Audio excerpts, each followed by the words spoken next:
Arizona might be looking for a football coach. Hey, would you like to coach a football team? Maybe in the Pac-12. Maybe you could do better than Kevin Sumlin at a cheaper rate.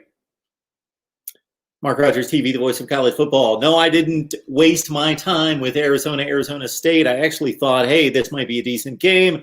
Rivalry, maybe I will check it out. Because I've watched it in the past, and you guys know I'm a traditionalist. I'm a sucker for the big rivalry game. The Territorial Cup, of course, but not on this night. I had a couple of personal calls and some other things going on. So also had a business call to help build the brand. So welcome in tonight to Mark Rogers TV, the voice of college football. Great to have all of you on the line. Number of interesting topics from college football. Got right there. Also want to let all of you know that you can sponsor our show here, the call-in show that we run weeknights, Monday through Friday, at least through the college football season. I hope to continue this throughout the off season, Monday through Friday. Why not? Monday through Friday. So if we get the support, we'll be here taking your calls every night. And so please, if you've got an idea for a sponsor, and I mean a legit idea, some people write me, contact me with, Mark, I think you should probably get a college football apparel company to sponsor you. Thanks. Thanks for the tip. Appreciate that. I brainstormed for 5 hours. I didn't come up with that one. No, if you have a legitimate idea, and you have a contact that could help us lead us to a sponsor, a legitimate contact that can lead us to a sponsor, we would appreciate it. Thank you so much for that. MarkRogersTV at Gmail. While we're filtering in folks on the line, we will continue to let you know all these fine things that we're trying to get accomplished here in building revenue streams. But we also want to tell you what we're going to talk about tonight. So we will always take your calls on college football and talk about whatever you want to talk about. You produce the show, ultimately. You see the number? No, you don't, because that reminds me down at the bottom of the screen to shop Amazon and use the link that we provide you in the description section. Christmas is coming. We know that people are on Amazon. So please, it is not a difficult thing to just grab the link in any of the video description sections. Right under the video, the description section, you see the Amazon link. Amazon in caps, and then the link right next to Amazon. Grab that link, put it somewhere where you'll remember it when you do your shopping, and it will help us build the channel. Okay. 860-325-3687. 860-325-3687. Down at the bottom of the screen right there. Okay. Yes, Kevin Sumlin and his football team. If you're losing to Arizona State 70-7, and I thought Arizona State would be a pretty decent team this year. They were my dark horse selection. Not that I predicted them to win the Pac-12 South. I did not. But my dark horse selection to do something to, if there was going to be somebody outside the Oregon USC tier to make a move in the Pac-12, I thought it would be Jaden Wilkins and Arizona State, but man, 70-7 against a team that's 0-2. So Kevin Sumlin now 9-20 at Arizona against a weak schedule, weak conference, weak division, 6-17 in conference play. Kevin Sumlin, one time on the ascent, one of the rising young stars in college football coaching. Went to Houston, wowed everyone with a big passing attack. Went to Texas A&M, had the big first season with Johnny Manziel, Heisman Trophy winner, 11-2, top 5 finish. And ever since that, Kevin Sumlin's basically brought in big recruiting classes at Texas A&M, lost 5 games a year, moved on to Arizona, and they've been atrocious. Who else is going to get fired? We've got Derek Mason out at Vandy, Will Muschamp out at South Carolina, Shane Beamer in. Those are the 2 firings thus far. But, and then early in the season, of course, remember, Southern Miss fired its coach after one game and out. And I would think that Kevin Sumlin's days are numbered. Maybe he'll get one more season. I don't know. But, man, this is just an embarrassment. If you can't get your kids ready to play against, they're not playing Alabama, against a decent team, your rival, 70-7. Maybe Michigan players and coaches and staff are watching this game tonight or see the score from Arizona. They're probably not watching because I don't know who watched this game, but probably thinking, yeah, that could have been us tomorrow. But we were spared. Talked about Jeremy Pruitt at Tennessee this week in regards to his roller coaster ride in Knoxville. I don't believe he's going to get fired, but 2021 sets up as a pivotal season make or break for Jeremy Pruitt at Tennessee. 0-2 to start 2019, including a loss to Georgia State. Georgia State, group of 5, 3-9 team, or 2-10 the year before. Coaching breakdowns against BYU. They go 0-2, and then they have the great run at the end to finish 8-5, win a bowl game over Indiana. Yes, Tom Allen and Indiana. Then they start this season 2-0. They get a lead at halftime against Georgia. 2-0, halftime lead against Georgia. They haven't won a football game since. 2-6, 2-7, 6 or 7 down for Tennessee. So Jeremy Pruitt might be following Mason Muschamp, Kevin Sumlin. That's just, again, you guys know me. I'm not a knee-jerk reaction, kind of like, oh, they were awful this week, let's fire this guy. But Kevin Sumlin at Arizona has been just, it's been a train wreck there with low expectations not even being met. Can USC make the playoff? I made the case for USC's inclusion in the playoff if A, B, C, D happens. Basically 4 to 5, maybe 6 things need to happen. So it's a crooked path, but it's a path. All right. This is an exercise we should have started weeks and weeks and weeks ago. We should have seen this coming.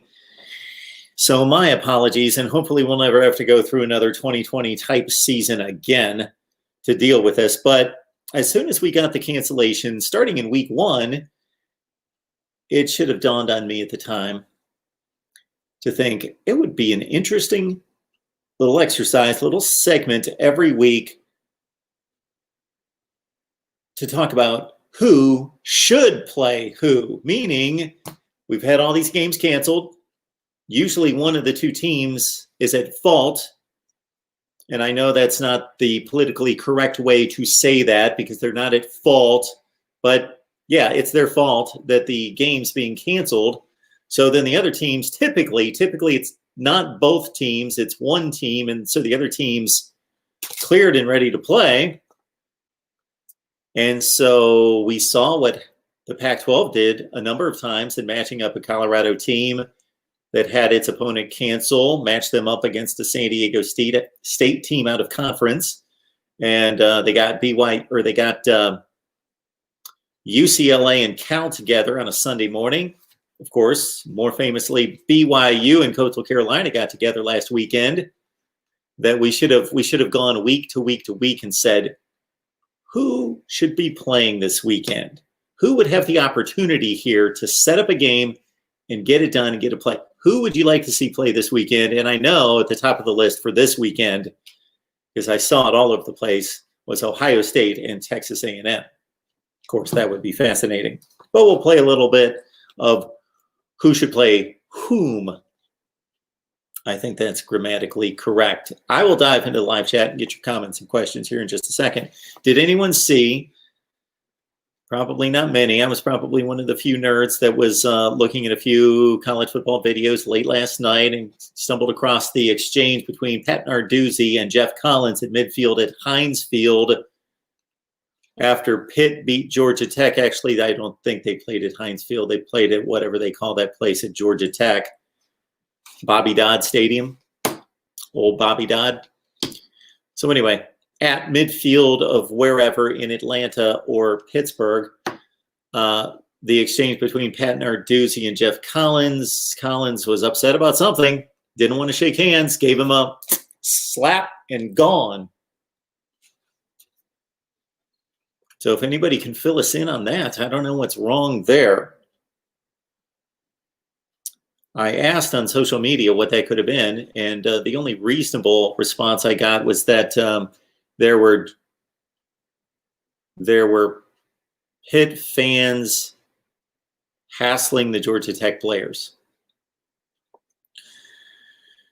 ESPN and the SEC have inked a 10-year contract starting in 2024. Well, of course, ESPN and the SEC are already in contract. The SEC number 1 game goes, of course, to CBS. Then the number 2 game goes to ESPN in the primetime slot.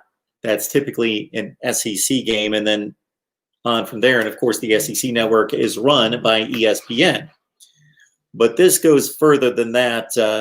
This means that the SEC and ESPN even further entrenched, because there's no CBS in play starting in 2024 as I can see it. It's all about ESPN and the SEC, and the number 1 game of the week will go to ESPN. Mark Rogers TV, the voice of college football. Who's on the line? This is David Knight, sir. Hey, Dave. Do you happen to have me on in the background? Yeah, I turned it down. Oh, okay. We could just hear it at the start. How you doing? Yeah. I'm good. And yourself? I'm good. Hey, let me ask you about this. Okay, you're talking about Arizona State, Arizona. Those teams out in the Pac-12, there are a lot of good athletes out there, right? Mm-hmm. I mean, really good athletes. What is it that I'm posing this as a question, you Mark? What is it about them that would either want them to stay in their local programs or go to yet somewhere else outside their vicinity when it's hard to say? I feel like they could do well in their local vicinity because it'd be heralded, but they also have the opportunity to go to another school and do really great. I'm asking you, what's your thought process on that? My thought process is that Pac-12 territory, and specifically California, and more specifically Southern California, has produced not just great football talent, but mostly at the skill positions: quarterbacks, running backs, wide receivers. Just because when everybody else across the country, in the Midwest, the South, even though they were playing great football 15 or 20 or 25 years ago, the Pac-12 really and when I say the Pac-12, I mean Pac-12 high school territory, was throwing the ball way before everybody else was in the high school football ranks. So they developed quarterback play and wide receiver play much sooner. California still, along with Texas and Florida, produce 40% of the top 300 players in the nation. So California is still a hotbed. But so you're asking me why those kids are leaving the state? Yes. Well, I don't know that there's a great answer to that. I think there's a number of factors. So what the state has going for it is great education, beautiful weather, and at times past, especially with USC, the name brand and the prestige and the name. But in more recent times, of course, there have been these student athletes grow up and they watch the games and they listen to and partake in social media, and they know that the Pac-12 is not respected. They also know that they're going to get more attention in other parts of the country, that it's a big deal to play football at Alabama or Tennessee or fill in the blank, Ohio State, Notre Dame. And it's just another thing to do in California, in Los Angeles. So if you play at USC, for as great as that is right now, it's behind the Rams and the Chargers, and it's behind the Lakers and the Dodgers and all the other entertainment that's not sports related, as opposed to playing for a hotbed of football and being a star at an SEC school, for example. Plus, I don't think that the coaching, I also think there's been a downgrade in coaching, and these kids respond to both the stability in the coaching staff and at the head coach position and the prestige there. And those programs haven't had those kind of coaches like a Pete Carroll. Mark, the other thing I was going to ask you, and this is for all programs. This is not the West Coast. This is not for the Pac-12. But that recruiting lure, when you're trying to pull somebody in, there's like in my mind, there's several different segments. One is what's the culture like? How do we promote these players into NFL? How good do we promote your education? Like, do you have a education to rely on once you get into the NFL? Because the NFL stands for not for long. What do you think is the underlying determination for recruits, or is it a combination of all that? Of why they go to the schools that they go to? Yes, sir. Well, it's a pretty broad question because everybody's an individual that has their own priorities. But it's a combination of how good's the football program? Do they win? Sure. Also, are they going to develop me for the next level, as you just mentioned, the NFL? Then there are all sorts of levels of interest and weight given to education, of course. Now, let's face it, it's not the way it should be, but there are plenty of high school football players who go to fill in the blank school. They could care less how good the education is. I don't know what percentage that is. I hope it's extremely low, but I don't know. Mark, it is what it is. I mean, let's just be honest. It's not a bad thing. I mean, kids are trying to get their families out of a poor institution, and I honor that, man. I really understand that they love their parents, and they're trying to be that workhorse to get their family out of a bad scenario. I don't think that's anything bad to say. I mean, that's just me thinking. Well, the reason that collegiate athletics started in the first place was not to turn out professional athletes. It was because I got you on that. We had academic institutions, and it was just another way to build character, build teamwork, build toughness, build mental toughness, all the benefits that come from playing sports. And just to complement the rest of the curriculum and academic experience, not to build, basically professional football teams at the collegiate level. Yourself to NFL. No. Yeah, exactly. And basically they're almost NFL teams unto themselves to a certain extent. Even for the players that don't make it to the NFL, if they go play at, again, let's fill in the blank with whatever school you'd like, many of them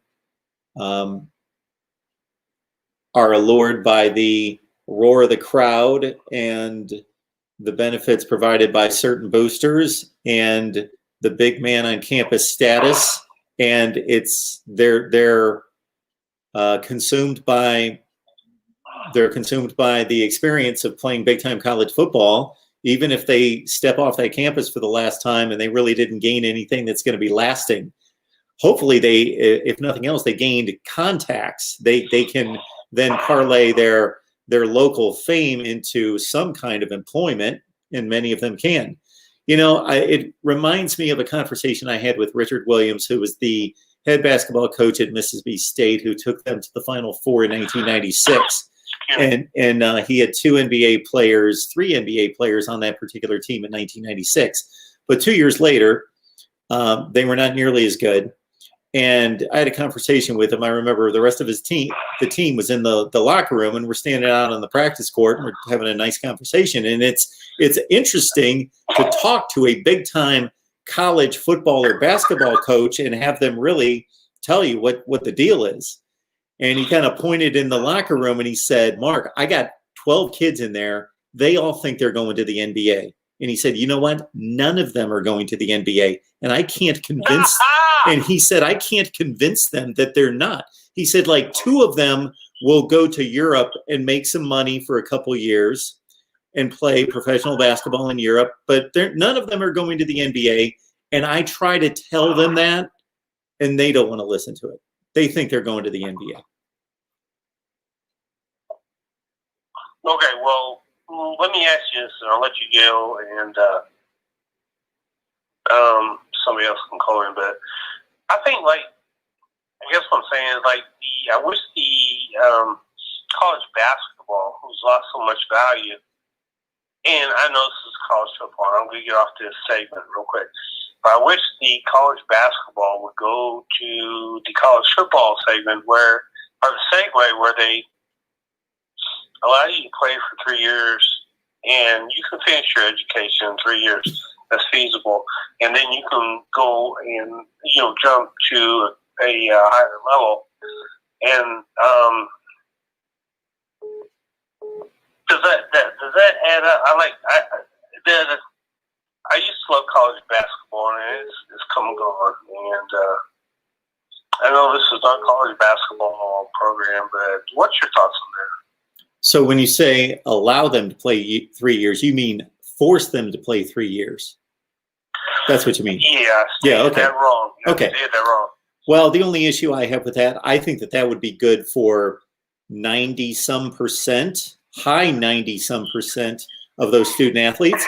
And it would be certainly good for the individual college basketball programs, and it would be good for college basketball. When I enjoyed watching college basketball and watched a ton of college basketball, let's go back, 2 decades, I could watch the top 25, and I knew roughly 4 of the starting 5 for almost every team. You got familiar with them from watching them play year after year after year together, but you don't get that anymore. So, no. So it would be good for the sport, but I'm also an American, Dave, and these young men should be given the freedom to go try to earn a living. I don't believe that we should suppress them and force them to stay in school. Yeah, well, there's a lot of different takes on that. Like, if you didn't want to, it's your whole option that you really wanted to do was to escalate yourself to the NBA. Then maybe you should have just gone there to begin with. But that's well, they've got to play. They've got to play 1 year in college. And I understand that. What I'm saying though is that if that was your whole goal, then my feeling is, why would you even entertain that thought? I mean, it's a waste of the college's time when we want them to be part of our program versus you're just using this as a stage. You really don't have a good intention to get your academics down, Sure. Your 4-year degree. Sure. But that's say for another program, Mark. I regress a little bit, and I'm sorry, and I'll Thanks, let Dave. somebody else jump into the show. Appreciate that. Have a good night. You too, Mark. Take care. All right. Very good. I didn't mean to cut Dave off there at the end. My apologies. Hopefully you can hear me, Dave. I just, when I say goodbye, let's move on. But appreciate that. I got another call coming in. All right. It's kind of like when you watch those news reports on television. So let's say you've got the anchor at the anchor desk on your favorite news network, and they're going to the field and they're talking to the reporter, whether this be in sports or news. And then they say, "Thanks, John, for the report." And then there's this dead silence for like 3 seconds. And then John says, "Thanks, Dave. Appreciate it. Have a good," and there's this awkward exchange when they should just say, "Dave, thanks for the report." Click, out. We waste like 15 seconds watching 2 news people exchange greetings when there's like this delay, and so really botched and stupid. Anyway, Mark Rogers TV, the voice of college football. Who's on the line? How's your luck, Mark Rogers? You go from one David to another David. How you doing this evening, sir? That's it. I'll take you both. You're both good guys. I'm doing well. Mark, I was, you wore, by the way, I just have to say, you wore that Arch Leicester jersey very well. I was thinking, Arch Leicester jersey. I was going to look for my Jim Karasatos jersey somewhere.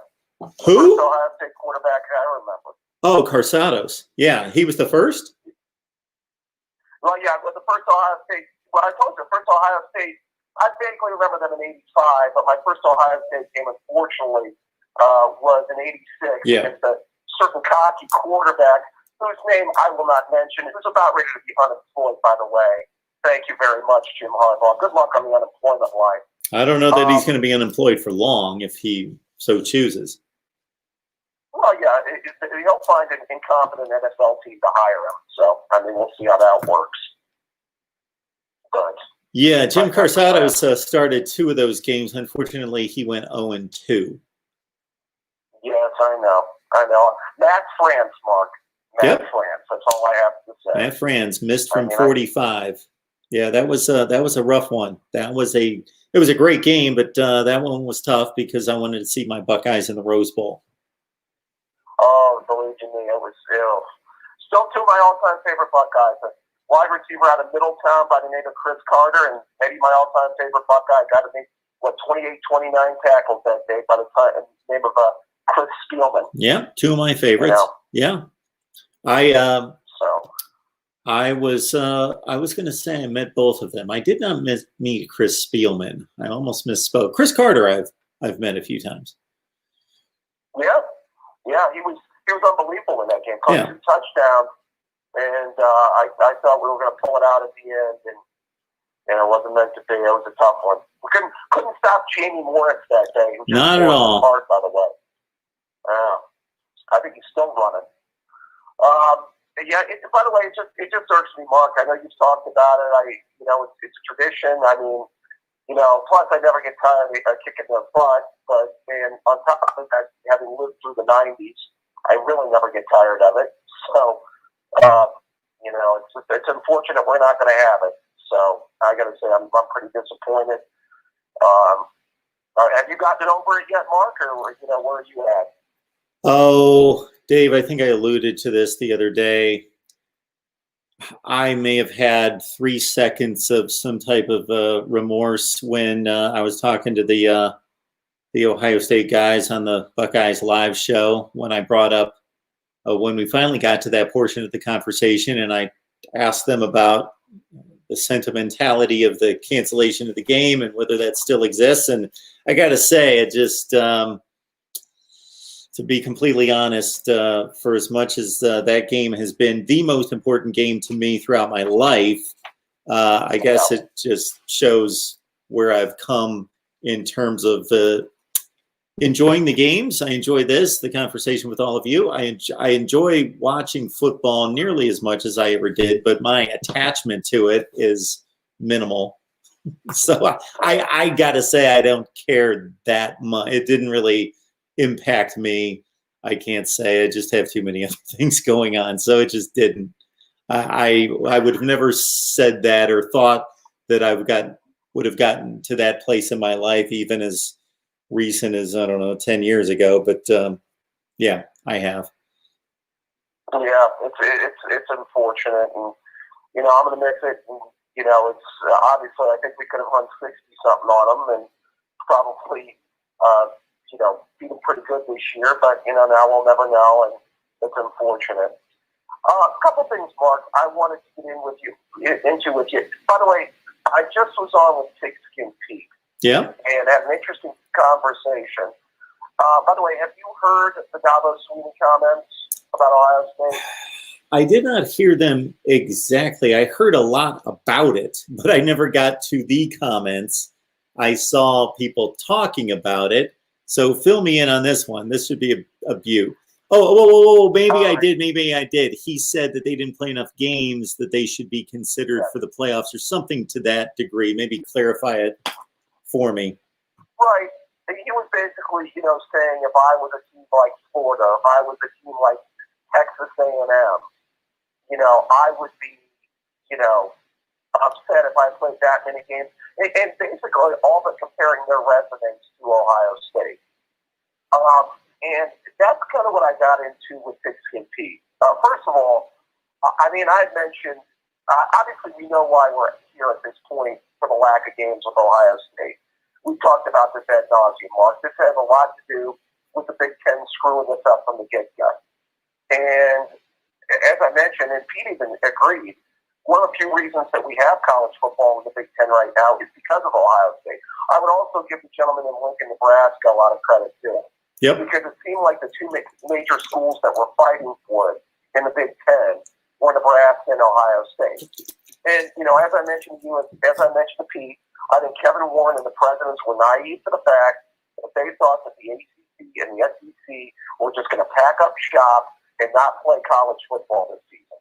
I mean, nothing short of the apocalypse is going to cancel a college football season in the South. You covered the South when you were in Mississippi. You know how they feel about college football, Mark. Please tell me where I'm going wrong with that statement. Well, let me go to the Dabo Swinney comments because on one hand, I am a free speech advocate unless it's attacking in some manner. And when I mean attacking, I mean one of those hot button. I don't even mind attacking someone if it's based on something that they actually said or did, not based on race, religion, etc. So that aside, I am a free speech person, and I believe that this country is pretty much headed to hell when it comes to denying people of their free speech. But that's another topic. When it comes to Dabo Swinney, so I believe that he can say whatever he wants. But he also says a lot of stupid things. He does. And what I find funny is I have through the years both defended him and attacked him depending on where I stood on that particular dissertation. So I've had the Clemson fans tell me that I hate Dabo Swinney, and then I've had the other people tell me that I love him and I defend him. But in this particular case, I don't know why he really needs to comment on somebody else's team, another situation, a college football playoff selection committee. Just, coach your team and, do what you need to do to be selected to go to the playoff, but to be making your judgment calls on who has played enough games or hasn't played enough games, and to be making that statement, I think is foolish and stupid, but he's got every right to do it. Okay. Couple things, Mark. First of all, to the point, absolutely he's got the right to do it. And people have the right to criticize his statement as being inaccurate or out of bounds or whatever as well. Exactly. And to that point, and this is what I mentioned to Pete, and I want to get to the crux of his statement as well.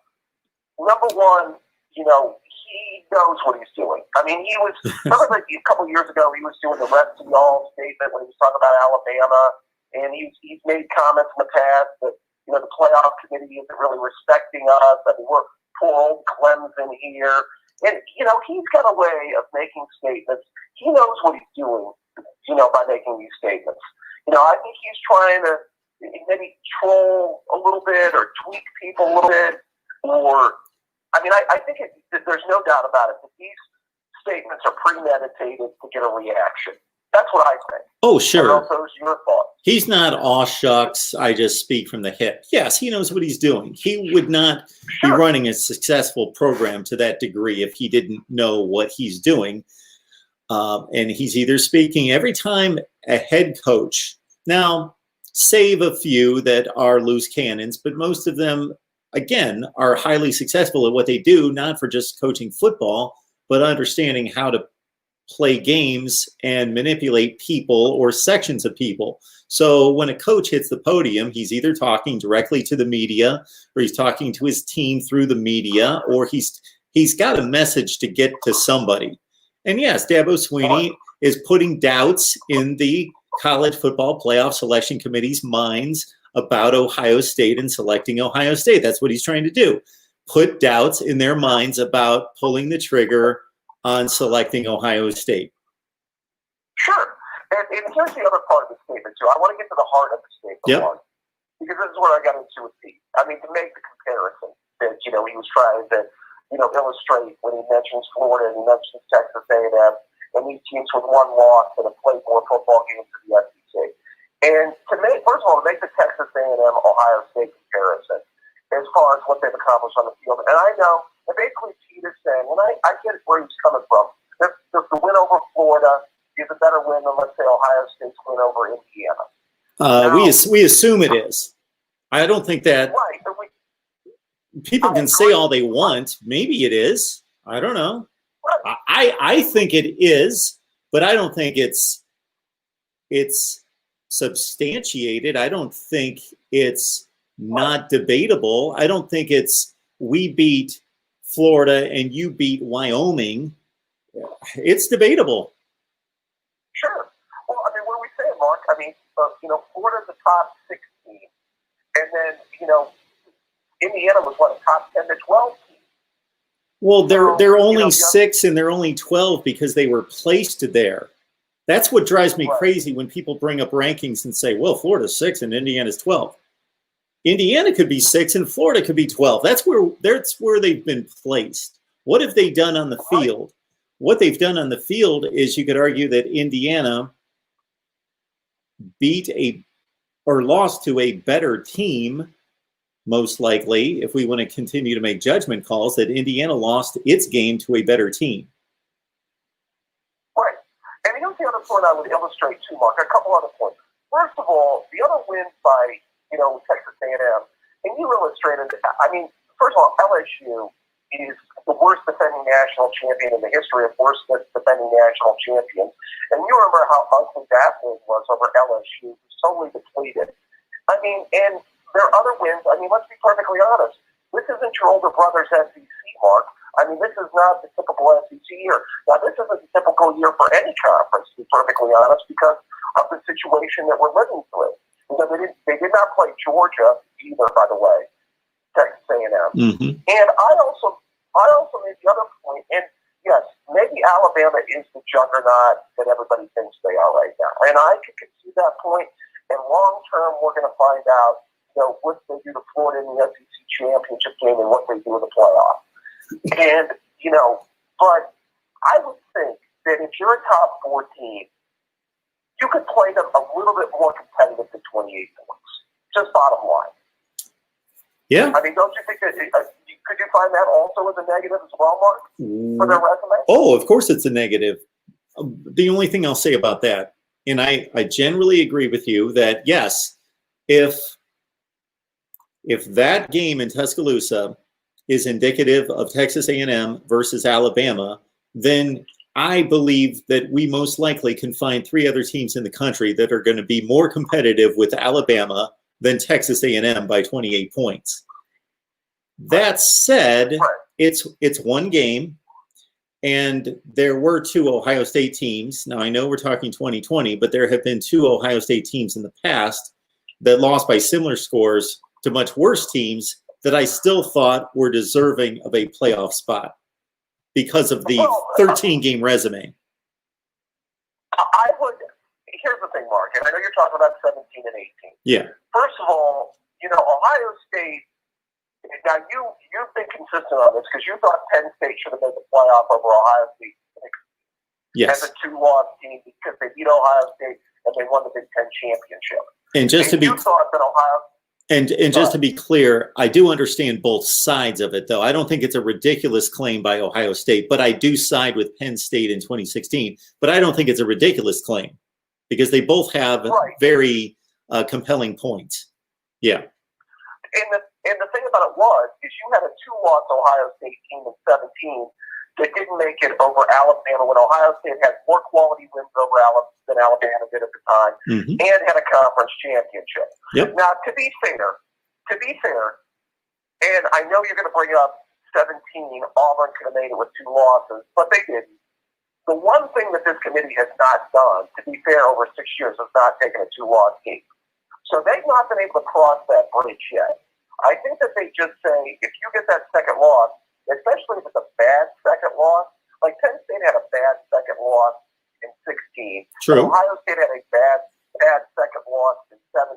Mm-hmm. Maybe that's their thing that they just can't get over. I know it's hard to find this committee being consistent, Mark, but maybe that's the one thing that they're consistent on. Is that a fair statement? Well, they have been to date for all their inconsistencies. And when I make that statement, I understand it's a difficult process and it's difficult to stay consistent, and they will continue to be inconsistent the more years unfold. That they have been consistent about that. Yeah, Penn State got drubbed by Michigan 42-10. It was a second loss. And that is consistent with the Ohio State decision in 2017. And I'm trying to think about anybody else who could be considered. I guess that would be about it. Well, there was kind of talk about Georgia in 18 because they played Alabama Cup, but I always thought that was kind of a joke. I mean, into the 18-point mark, and I mentioned this to Pete, we did get into this. I think there was a more compelling case for Ohio State compared to Oklahoma because you really have two one-loss champions that you can kind of compare evenly. Yep. And basically what it came down to, Mark, and by the way, both teams very similar.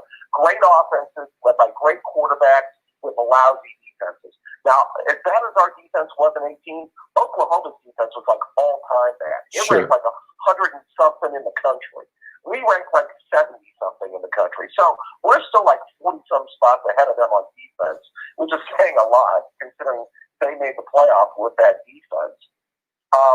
That being said, bottom line, we had more quality victories, but we had a worse loss. So what the committee basically said is they put more emphasis behind the loss than they did on quality wins compared to Oklahoma's quality wins. Is that what it came down to in your view?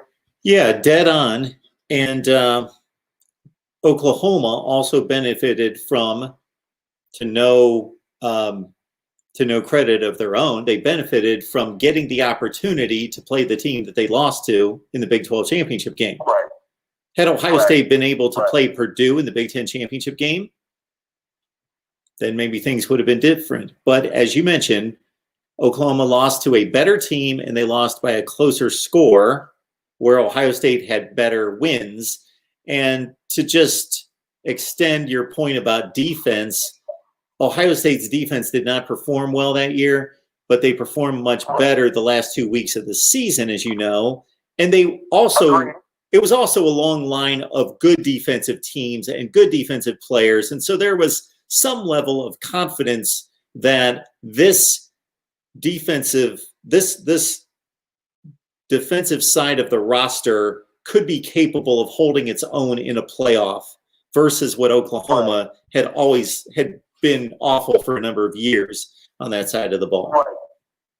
Well, and I think their defense was like statistically all-time bad. Oklahoma was that year as far as like yards, points, and in a lot of statistical, rankings, they were just all-time bad. I mean, our defense was all-time bad for us. But again, the chasm between being ranked 70-something in total defense and 100 and something in total defense is a pretty big differential. And I think I've said this to you before. I still wonder, and I know it's obviously you could never know, but I still wonder what the Ohio State defense in 18 would have looked like with a healthy Nick Bosa. I know we had our struggles before he got hurt, but that's a different discussion. I will say this, and by the way, Florida, compared to us, Florida's going to work itself out because Florida will have a chance to play themselves into the playoffs. So, they're going to have their shot at Alabama and have their chance to play into the playoffs. So I think that's a moot point, right? It is. And the other thing I'll say about Dabo's comments is that he went off at the end of the regular season last year. This was a post game against South Carolina that their team was being disrespected by, I don't know that he specifically said the committee, but he was talking about the committee and where they were ranked. Well, that's ridiculous because there were 3 undefeated teams. And somebody needed to, this is the time when I wish I was back in those news conferences to talk to these coaches and basically say, to follow up on your comment, there are 3 undefeated teams that all play in Power 5 conferences. You understand that somebody has to be ranked 3rd.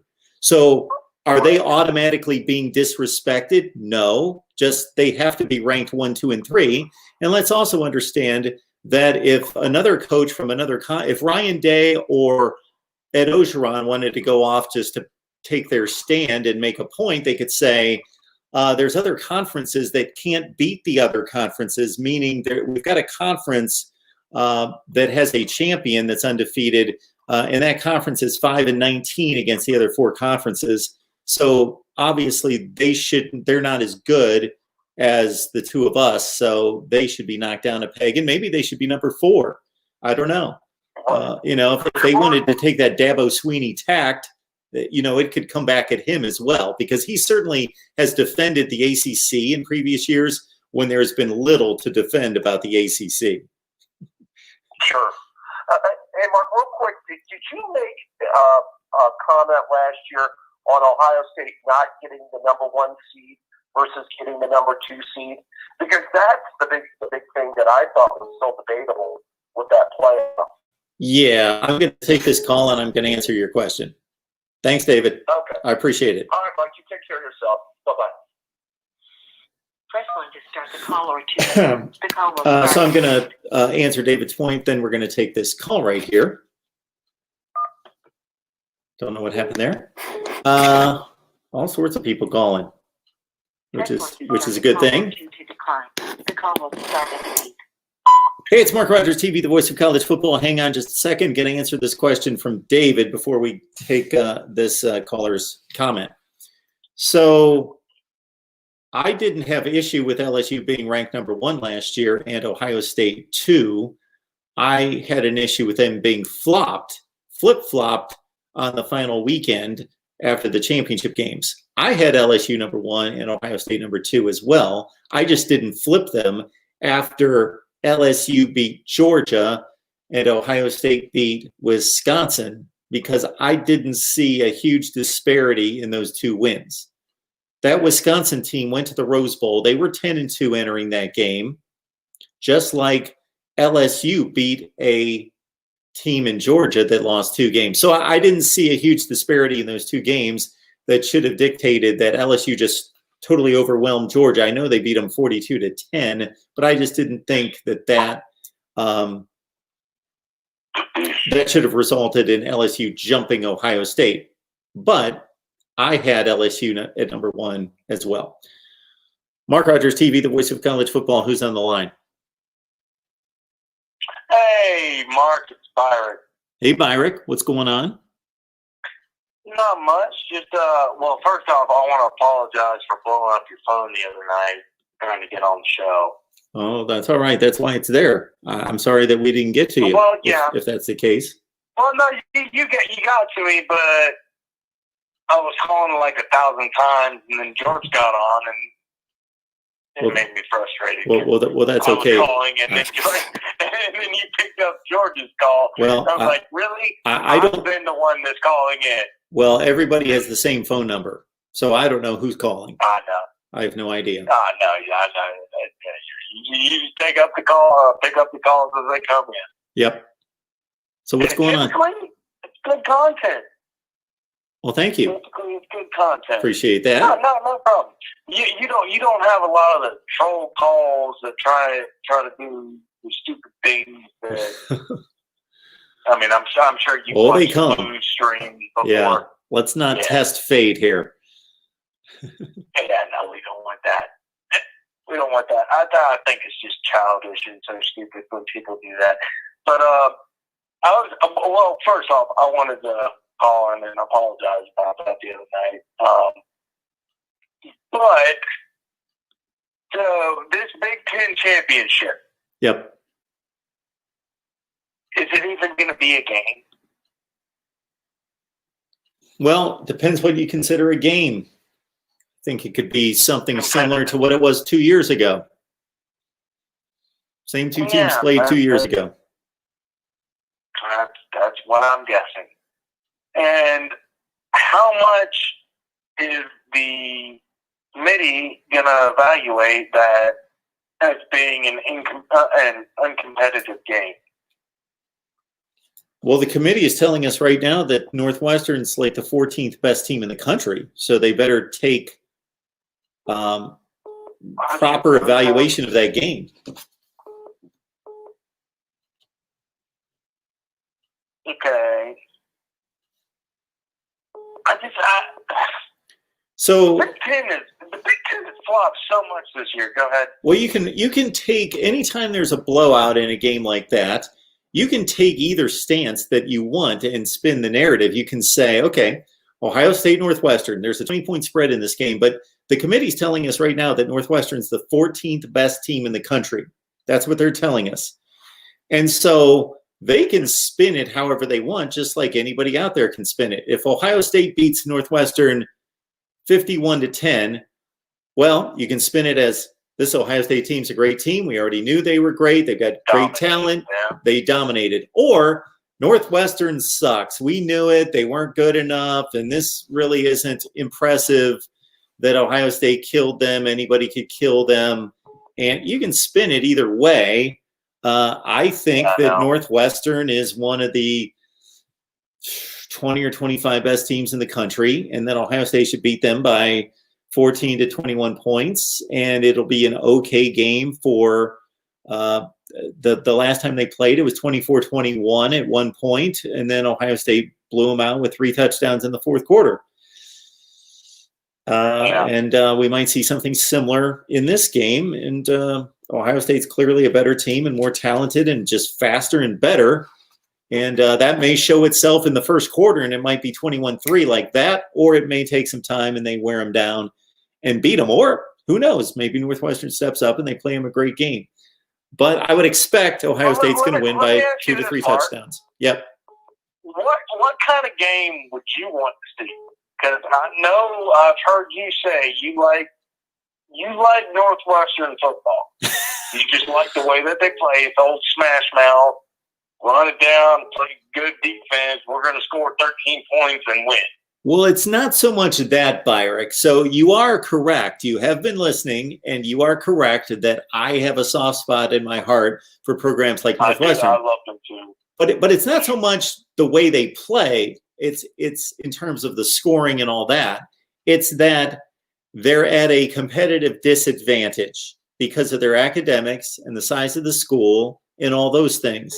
They're at a competitive disadvantage, and that for a program like that to be able to play big-time college football and compete near the highest level, I admire that. Dude, I love Northwestern. I'll just say that. Yeah. So I root for them. I remember as a kid when I got the NCAA games. Yeah. I loved the color purple. I came across the school of Northwestern, and then I did a little more research and found out behind them. It's like, wow, you don't just go to Northwestern and play football. You go to Northwestern and become a freaking millionaire. Typically, yeah, you're earning a lot of money, and you're not going there for football. Just plain and simple. I love that about them. And hell, purple and white looks really good together. Yeah, it's a good look. It's a good look. It's so crisp. They're like Texas. If I want to get into the uniforms of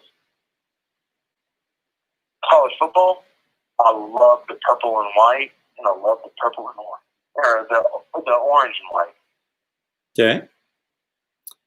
I think it just looks so crisp and clean. I'm a big fan of UCLA's uniforms. I like UCLA too. I think Chip Kelly's also going to break through. I think he's going to quietly build up a program, gather more talent from California. I think he's going to snag a lot of stuff, a lot of talent from USC, because we all know Clay Helton is slightly incompetent. And I think he's just going to quietly build that and get more recruits, more talent, better coordinators. And we'll be talking about UCLA in the next couple of years, I think, personally. He's not going to be able to go back to what he used to do at Oregon. But I think, I truly do think that Chip Kelly at UCLA, give him more time. And I think UCLA is willing to give him more time than a lot of these other universities. Yeah. You know what I mean? I mean, they're not one to win championships, national championships. I'll say that at UCLA. They just want to even compete for a Pac-12. They want to go to the Rose Bowl. Sure. Don't they play in the Rose Bowl? They do. Yeah. Why wouldn't they want to play in their own stadium? Because that's the granddaddy. I know. That whole story, I learned about that story with the college football 150 last year. That story is great about the Rose Bowl. What story is that? So the West Coast wanted to bring football out over there, right? But they didn't really have a good way to do it because they were a smaller demographic. They just didn't have enough people that wanted to go and enjoy the sports entertainment like that and invest money in it or anything like that. They always had the Rose Parade, which I can't actually remember why they had the Rose Parade in Pasadena. I think it was just mainly because Pasadena was a great place to grow roses. I'm stupid. But they incorporated that into the I'm having a massive brain fart, literally. Well, we're good with the story on the Rose Bowl, Byrick. The Rose Bowl. Appreciate you calling, man. We'll catch you soon. No problem. But anyway, Thanks, man. you're good. Bye. Yeah, the story time was dwindling to an end. It was just dying. All right.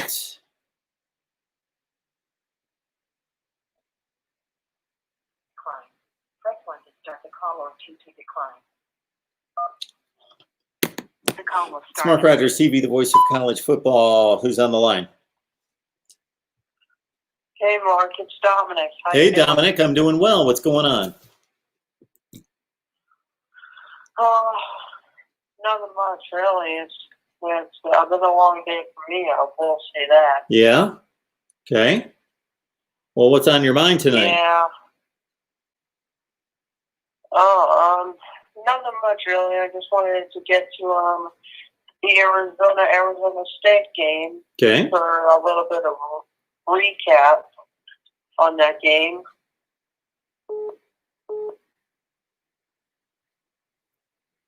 You're asking for a recap from me? No, I just wanted to talk about it with you for the show. Okay. Fire.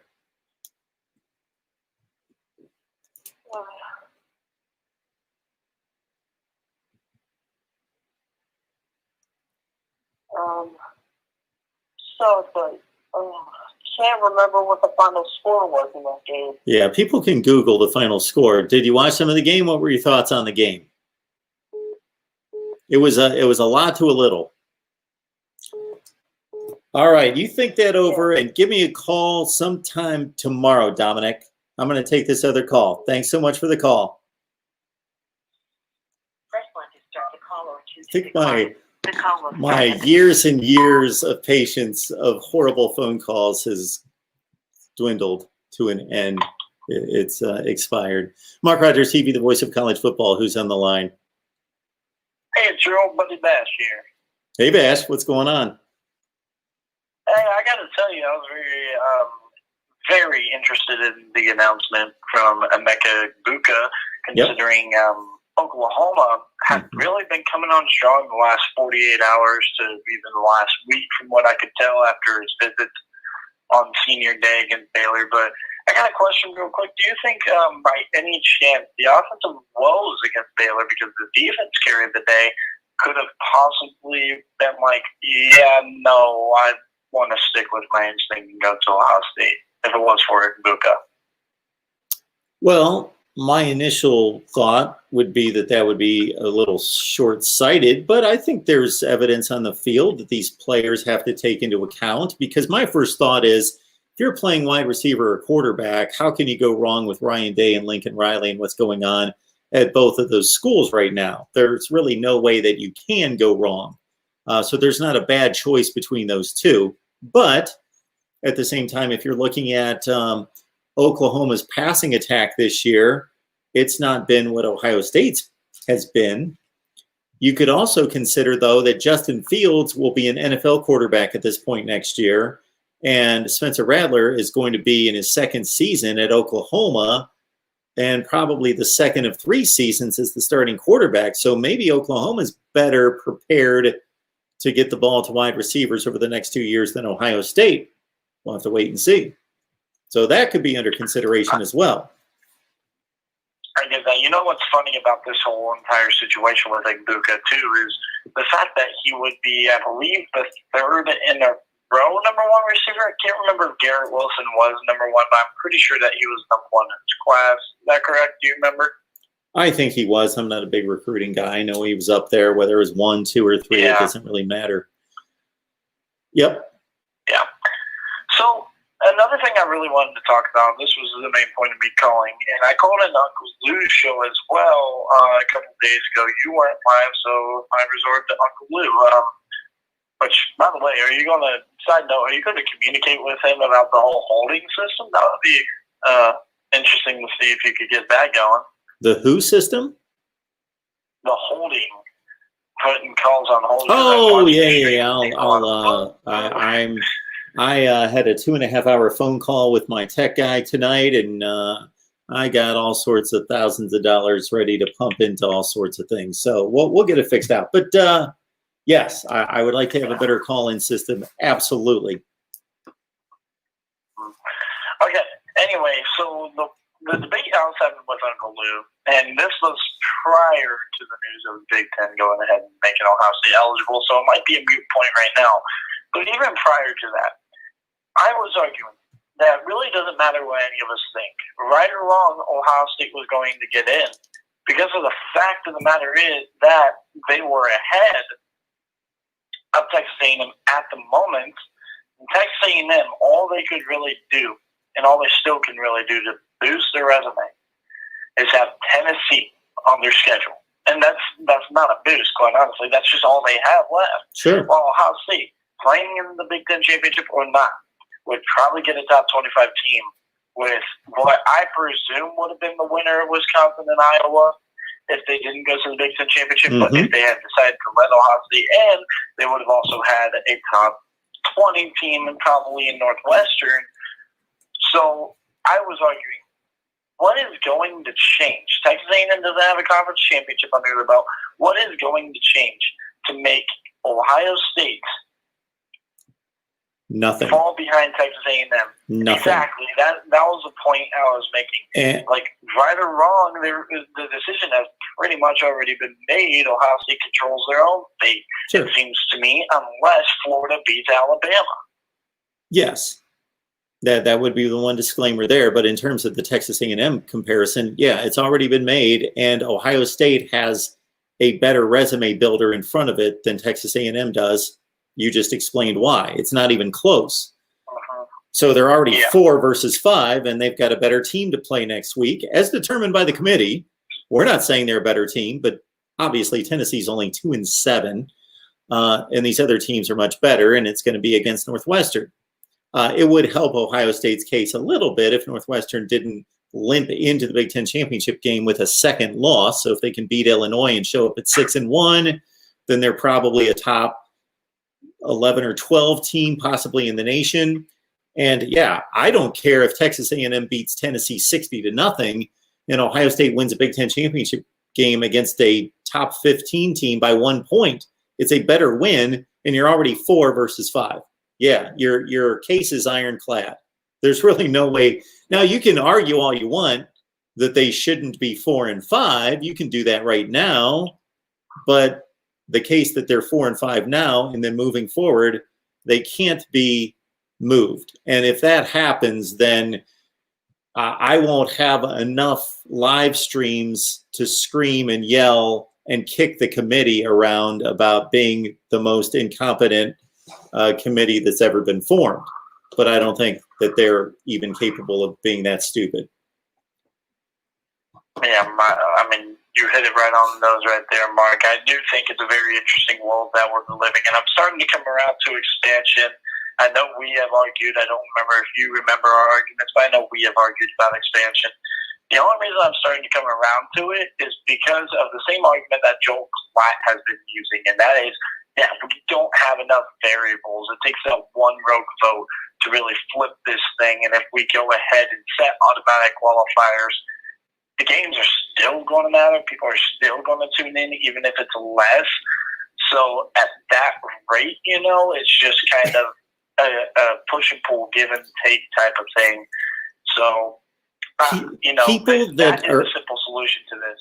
Yes, I appreciate that, Bash. So people that argue against expansion, there's a number of reasons to argue against it. I acknowledge those. But the people that focus on the games that aren't going to matter because there's a number 1 Alabama team that's playing Auburn in the Iron Bowl, and people are thinking, well, what are they going to care because they're going to the playoff anyway, so might as well lose this game, or we don't care. For all of those isolated events that could take place, there are so many more games that will matter. Do you know how many? I could go from season to season to season to season and look at the last weekend of the season before the conference championship games and say, there's about 5 games that matter toward the college football playoff. And the rest of these games, unless you love college football, just love to watch college football, they don't matter. They are not impacting the playoff. Whereas if you have 8 teams and 8 spots, that's going to actually increase the number of games that matter in the final weeks of the season. So people's argument that there's going to be less games that matter, actually they're wrong. There's going to be more games that matter. Yeah, I feel like what people are really arguing when they say that is more so that the games that will matter at that point is going to be lower quality. But at this point, who's determining that, right? And it's really just saying, I'm starting to look at this year, and I'm seeing Coastal Carolina and Cincinnati. And the fact that they just don't have a shot, period, plain simple, it really bums me out because I know a lot of people who go to Cincinnati being from Ohio, right? One of my co-workers that I just worked with today goes to Cincinnati and is huge on Cincinnati football, and he knows that there's no hope. And it's a shame that these players have that same mindset, that there's just no hope for them. And it's starting to just really wear on me that, look, it might just be for the best thing for the 130 schools instead of the select 4 that end up getting in there. And that, at the end of the day, has really made me, I'm still kind of 50-50 on it, but if I had to decide for this year, I would be arguing for expansion this year. So that way, the debate is less of a debate, if you know what I mean. And the passion of the debate from 4 and 5 is really going to be a lot less than the passion for the debate at 16 and 17. Come on. That's just the truth. Anyway, I'm sure you got other people calling, just like I was calling. So thanks for listening to me, and I'll catch you some other time in the next couple of weeks. Thanks for the call, Bash. Appreciate it.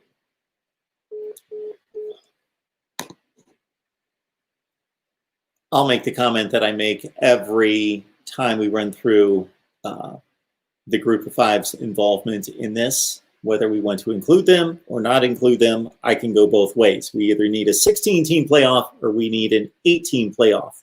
If we exclude the group of 5, go with 8. If we include the group of 5, go with 16.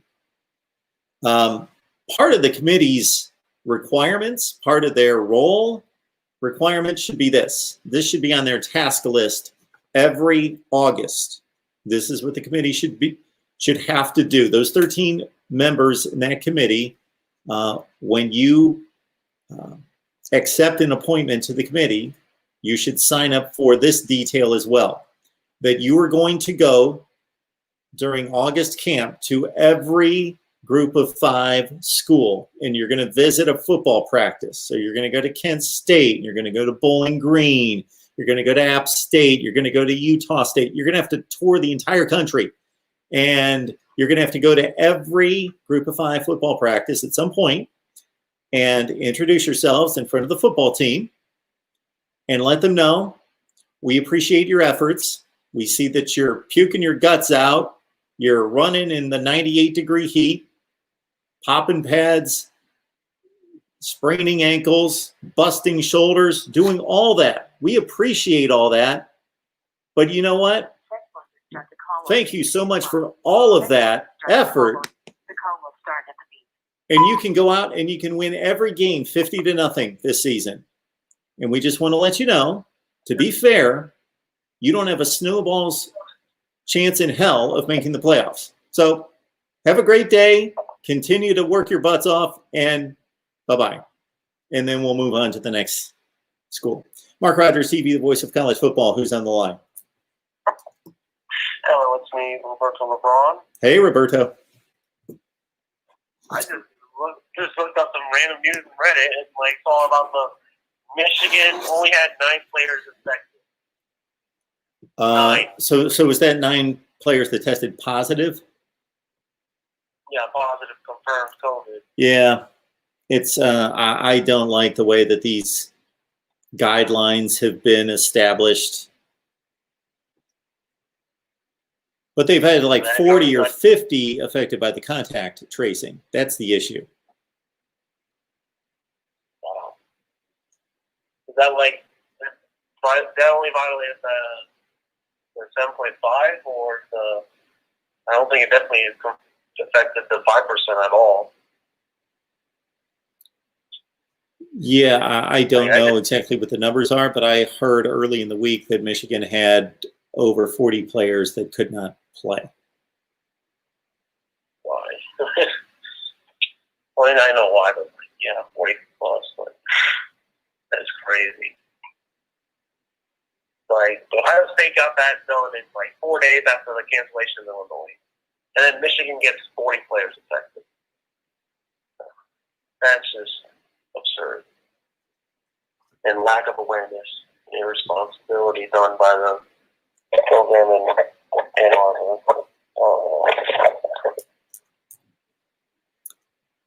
Yeah, I'm not a big fan of the guidelines. I think there are holes in the guidelines. I think that that they are too hyper sensitive. How did I came into the stream a little late. So how did the Arizona State game play? With a few minutes left in the game, Arizona State was up 70-7. Oh my! Yes. Go on, Arizona State. Yeah.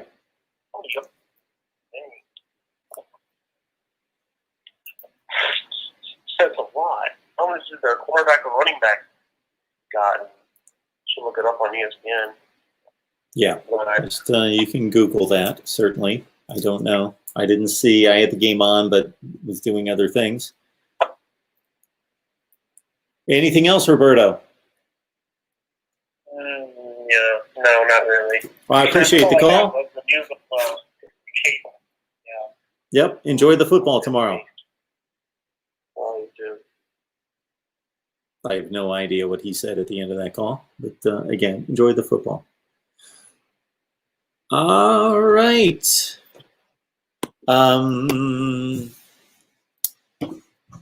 You guys know what I'm building here in regards to a small business that we hopefully will make. No, it can stay a small business. It doesn't have to grow into any kind of monster or anything. But certainly I am seeking all sorts of advice, seeking all sorts of expertise out there in a number of ways. I'm not a marketing major. I'm not a salesperson. But I need all of those efforts to come together for us to build this out. And man, people are spending times on their phone here because of COVID. We've got Facebook flooded with 2.6 billion people, and small businesses are having a rough time. There's no question about that. Every time you flip on the news, you see that small businesses, because of the COVID regulations, are having tough times. So our friends at Verma Digital, they're focusing their efforts for the next year solely on small business help, working with small businesses and helping them generate traffic to their online space. They're working with me, working with you. That is certainly possible here very soon. They work with Facebook ads, Google AdWords, social media content, and services. And Verma Digital promises to work hand in hand with you to bring the attention to your business to where the eyes are. So don't let your competition trample you. You get a free consultation there at Verma Digital. You see it right there on the banner, vermadigital.com. You get a free consultation. Then you mention my name, M-A-R-K, Mark, and you get 10% off of any services that they provide. Mark Rogers TV, the voice of college football. Who's on the line? Hello? Hey, it's George, Mark. Hey, George. What's going on? Hello? Hey, it's George, Mark. Yeah, fire. Just got distracted. All right. Oh. I watched some channels that are from India, and India has like 1 billion people or something, right? Yeah. Yeah. All these channels have like 750,000 followers. I don't think they pay them the same as they pay us. Can No. you imagine having 750,000 followers? Well, that's what we're working on. I can imagine it. Yes, I can imagine it. It would be a lot easier if you had 1 billion people to draw from in a rural country compared to us, with all these distractions, and there's only 300 million Americans. So, so you're down to, anyway, you see, it's a sliding scale thing. You can have a cooking channel in India, and if you get popular, it's like, how are they not all multi-millionaires?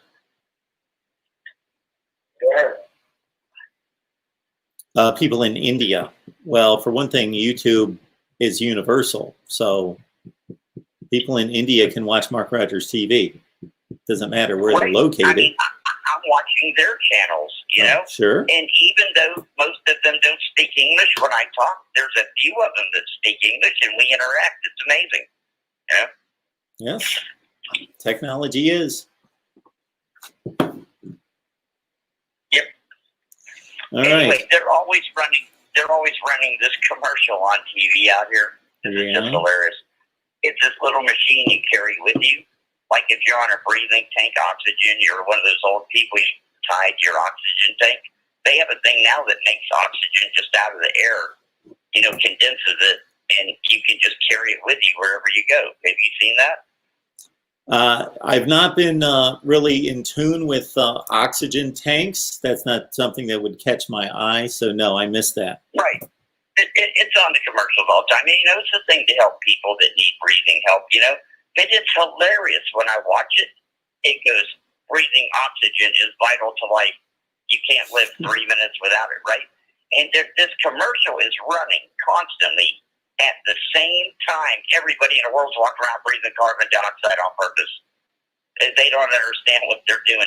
People don't get oxygen, the most basic thing of you can't live 3 minutes without it. And they go, I want to limit mine as much as possible. This is not going to end well, Mark. Anyways, back to football. Yeah, fortunately, we don't have to deal with those matters here. We'll let other more intelligent people. Yeah. I'm just saying it strikes me as funny. How many games can Ohio State possibly get in this year if they tried as hard as they could? Well, I guess they could schedule a game a day and maybe get in another 10. No, that's not legal. Okay. They're playing one more game. Oh, could they squeeze 2 in? Well, no, they're playing the Big Ten championship game next Saturday, and then the selection committee makes its decision. So So they're going to end up with 7 games? six games. Oh no. How many's Florida going to play? 11, right?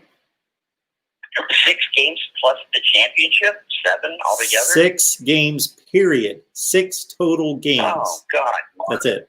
How did that happen? How is that even possible? The Big Ten started too late, and they didn't provide their teams with many options. And then Ohio State had a game canceled against Maryland, which that was Maryland's issue.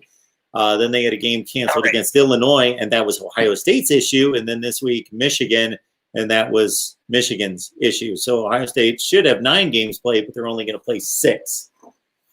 Are you feeling like that just cut you out of the playoffs, or are you thinking it's hopeless because of that?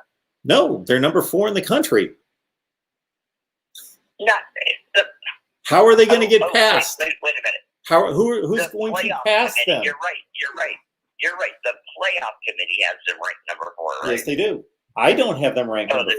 There you go. That's all that matters. It's an invitational. It's an invitational. It's not a playoff. It never has been. I do want to tell you something. As the most happy-go-lucky, easygoing guy you've ever met, I'm going to be pissed if my 11-game team has to play a team that played 5 games. I'm like, are you kidding 6. me? Give me a break.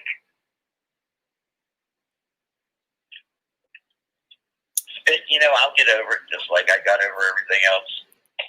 We could also argue, though, that even though the team that played 6 games had less opportunity to flub up and screw up and get knocked out of the playoff race, they also had less time to get their team together and get reps and get sharp. Ohio State hasn't really worked up any kind of a lather at this point. Look, it's just a bizarre year. There's no logical way to discuss this or explain it or anything. We all wanted football. We got football. Yeah. To some degree. And if Ohio State... I'm happy. If somebody just made a comment in the live chat that, and I tend to agree that if Ohio State's not worthy of making the playoffs, then the other teams that made the playoffs should be happy that they were selected, because then they're going to kick their butts and Ohio State's going to be out. Hey, can I give you a fake scenario or an imaginary scenario and tell me what you think would happen? Absolutely. If Florida beats Alabama, That's why I'm here. Alabama, they would get in. So who would be the other 2 teams? How would they whittle that down? Would they just say, screw it, Clemson, Ohio State, let's just run it again? You've got to give me what's going to happen, and I'll tell you who's going to make it, or I'll give it a shot. Well, if Florida beats Alabama and Florida gets in, that only leaves 2 spots out of everybody in the country. You got to tell me what transpired on the field, and I'll let you know who's going to make the playoffs. Oh, I see. Okay, you need to see another game. No, you got to tell me what else happened in the country. Oh, that's a good question.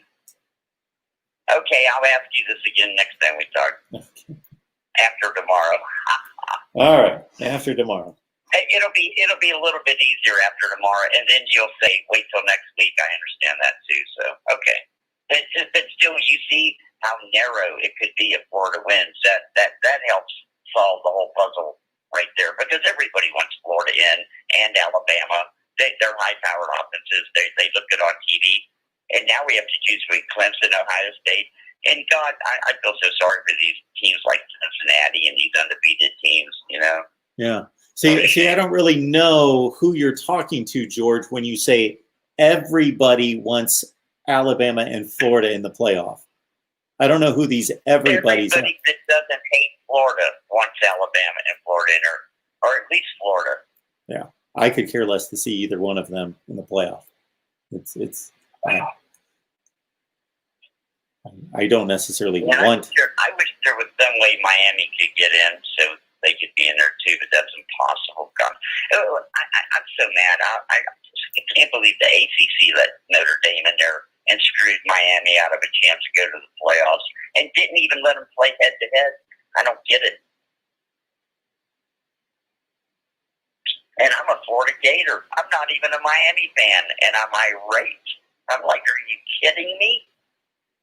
Notre Dame never wanted to abide by anybody's thing. They're independent, and you let them in this year and ruin Miami's chances.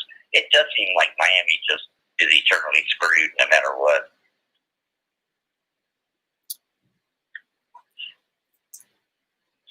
Yeah, I don't think Miami's a playoff team, but they have only lost one game.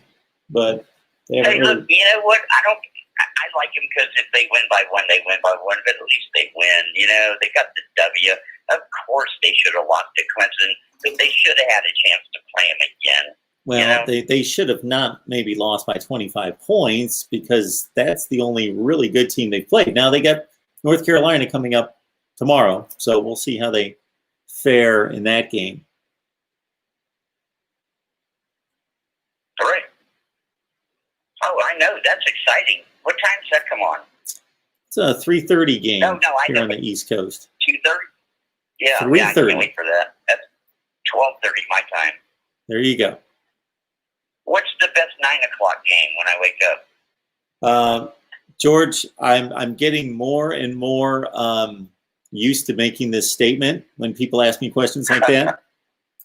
It's called Google. Look it up. I know, man. I just thought maybe in case you know off the top of your head. What the 9 o'clock? All right, one more. Okay, go ahead. We got a few more good Saturdays. That's all we got. It's almost come to an end again here. And then I'll spend the off season telling everybody how screwed up college football is and how it could be better. Go Gators! That's Derek. He's 24, 23.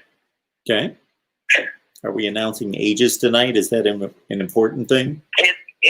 He's my best friend. He's like my adopted son. But his old lady went to a wedding tonight because you're only allowed to have like 10 people there. He came to my house because, you know, it would have crowded the party. Are they really keeping tabs on those sorts of things? Yes, they are, sir. Uh-oh. Mark. There's no words for this. In Oregon, they have shut down. Mark, I had money at the beginning of the month. I wanted to go out and eat. There's not a restaurant open. This is like, Pathetic. It hurts me, you know? Yes, it's pathetic. Serious. I can't go out. We're living in a police state suddenly in the United States. It's a police state. It's unbelievable. It really is. All right, George, I'm going to take these other calls. I appreciate the call. You enjoy the football. We'll talk to you tomorrow, hopefully. All right. See you guys later. Press 1 to start the call. The call will If you own a start small business, I'm telling you, VermaDigital.com. VermaDigital.com. I highly recommend them. All right, Mark Rogers TV, the voice of college football. Who's on the line? What's up, Mark? Hurricane Logan, how you doing? Hey, there he is. I'm doing well. What's going on?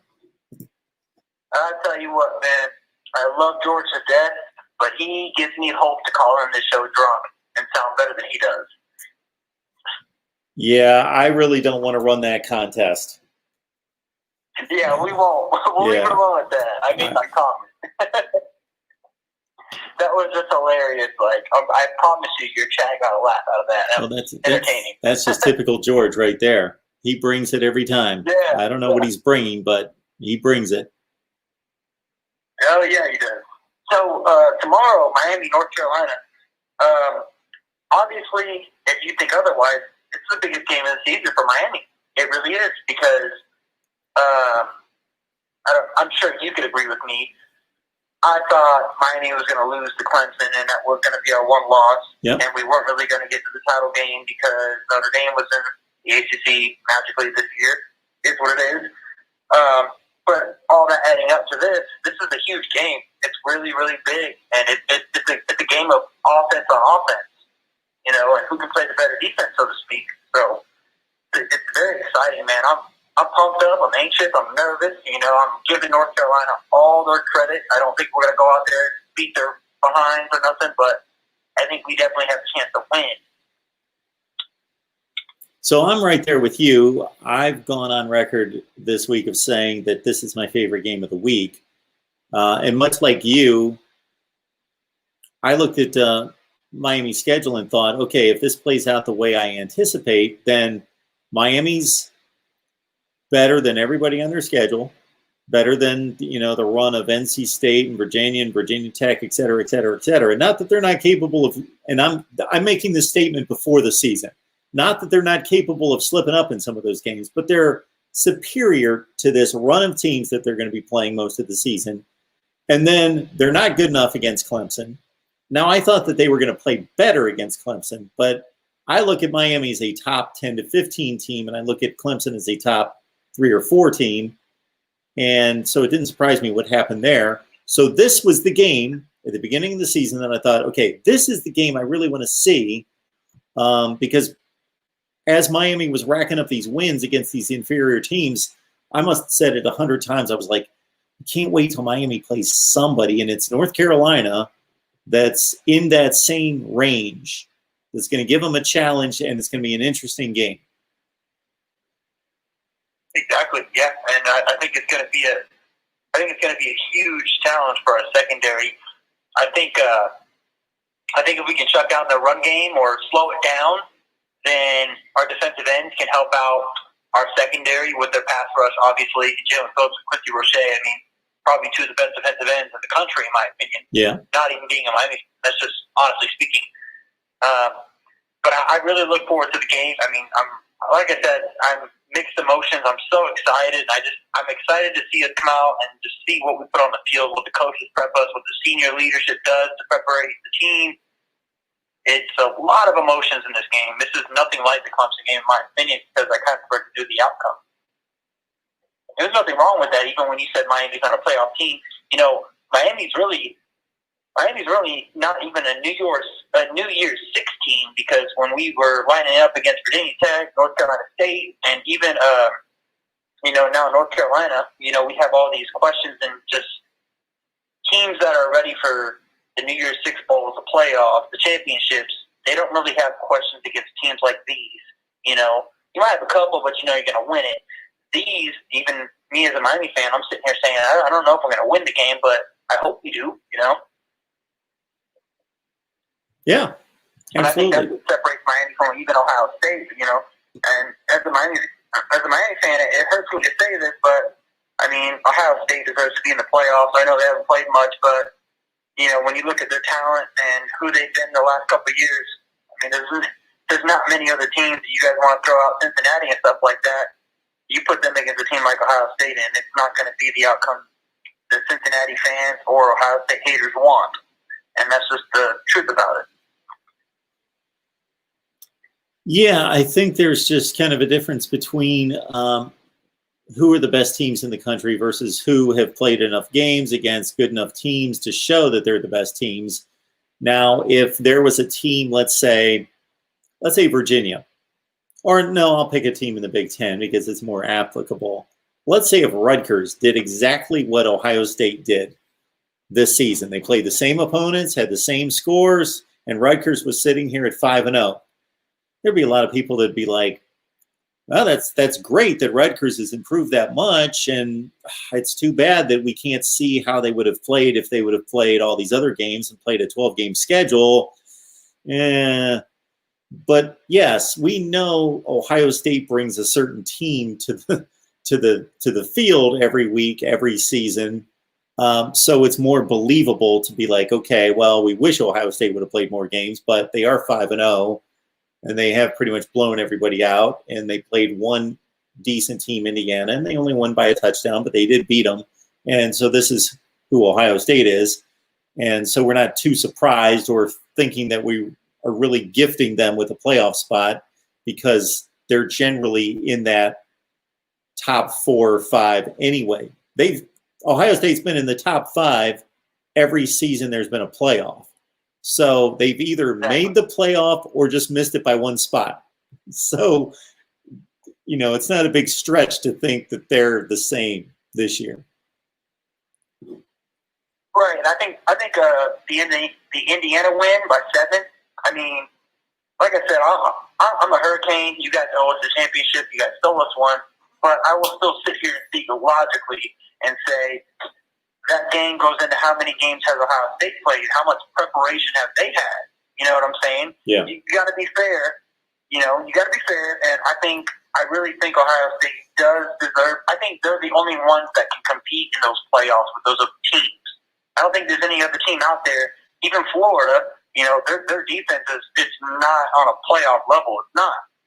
You guys are probably the most complete team on both sides of the ball, even special teams, to sit there and play with other teams in the playoff. Yeah. And Indiana did a nice job of closing the gap in that game, but that wasn't a 7-point game like most 7-point games that go back and forth, back and forth, back and forth. It was 35-7. Then Ohio State, you know, let them back in the game, and Indiana did a great job of coming back. But it was never, if you watched that game, there was never a doubt in the second half. You know, it got a little uneasy, but it wasn't like, wow, this is coming down to the wire. Ohio State. Yeah, it wasn't like, oh, Ohio State might lose. No. It wasn't like that. No, they had a touchdown lead, and they actually had the ball, and they could have punched it in for a 14-point lead, but they got stopped down at like the 3-yard line. And then Indiana had one of those drives in which they had the ball, and there was like, 15 or 20 seconds, and they had no legitimate shot of scoring. So I got 2 questions for you. Yep. Are you going to be watching the Miami North Carolina game? And if you are or not, what is your score prediction? Oh yeah. Well, that's on Patreon. I don't want to cheat my patrons over on Patreon, so they get my score predictions on those games. But yeah, I'm going to watch the game. Find what your Patreon is. Definitely. Pardon me? I didn't know you had one. Oh yeah. You had a Patreon. Join me on Patreon. 15 cents a day. Get my predictions over there, and you get a lot of other good stuff. I'll definitely join you. And then obviously I'm watching the video while I'm talking to you, and I saw your face. You don't think you guys stole that championship from us, sir? No. That was tough. It's tough. Such a biased way of looking at things, but it is what it is. Well, but yeah. I will end it with hopefully we come out and play tomorrow, and it's a good game. You know, nobody wants to see a one-sided game. It's exciting. It's 2 good offenses. You know, you want to see both teams come out disciplined, no penalties, and just play pure football, and it's be based off of coaching and talent. So hopefully we can see that. But thanks for having me on, Mark, and I hope you take care. Hopefully I can find your Patreon also. If I can't, let me know how I can. Yeah, I got the link in. If you go to any video and go to the description section, it'll say Patreon. There's a link right there, or you can just go to Patreon and search MarkRogersTV, and you're gonna find it. Okay, I appreciate that, man. Thank you. Thank you. Of course. See Thanks, you. Mark. Hurricane Logan, getting on the Patreon.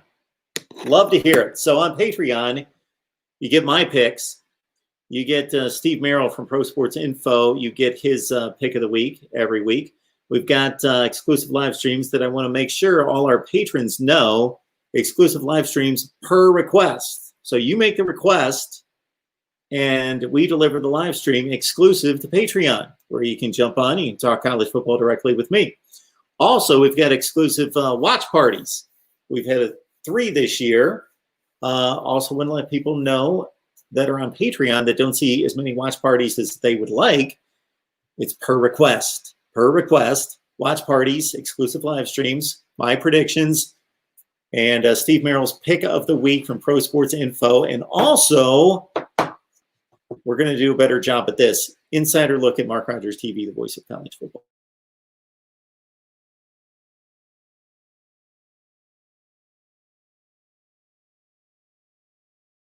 I'm gone. I was gone there for a split second.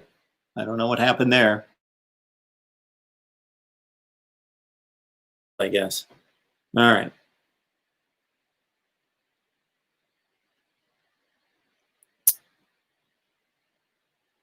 What are we looking at here? Why is that not? We're having issues with the little. There we go. Michael is asking, the post you just had up there was about the Northwestern Ohio State Big Ten championship game, but didn't have enough character. I don't know what that means. Okay.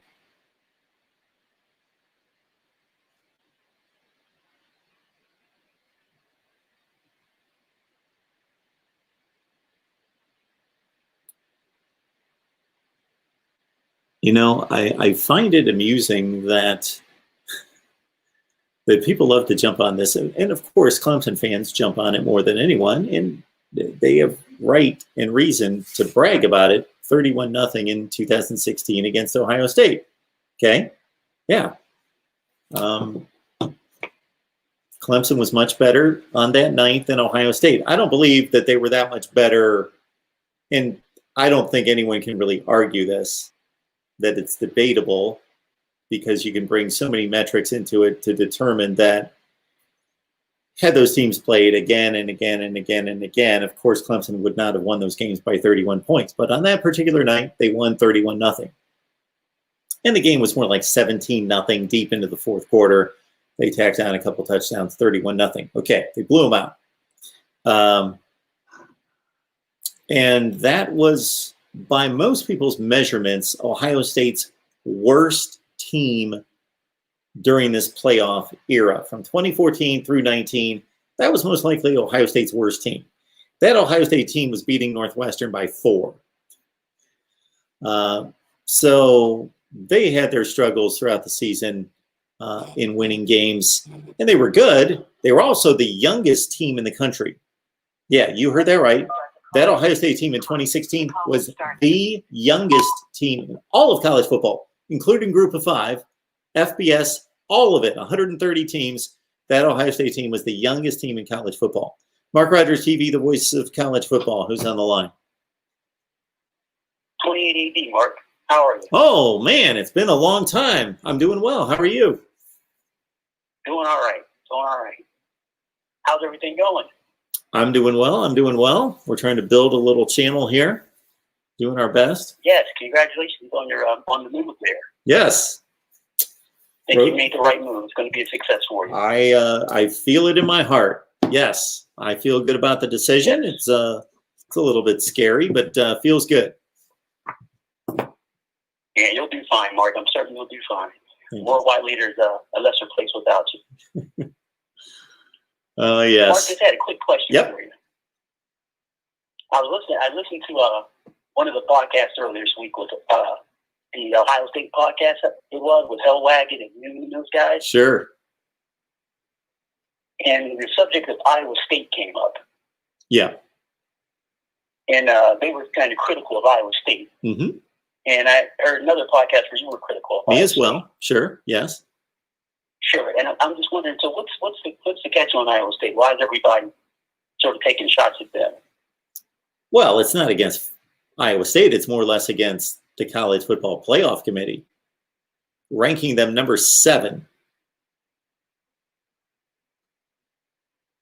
Where should they be ranked?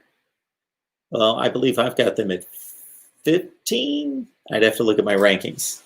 And just because I've got them ranked 15th, again, I like to make this clear when I come out with my rankings, even though I tout them as the ones that make sense, that doesn't mean that they're infallible.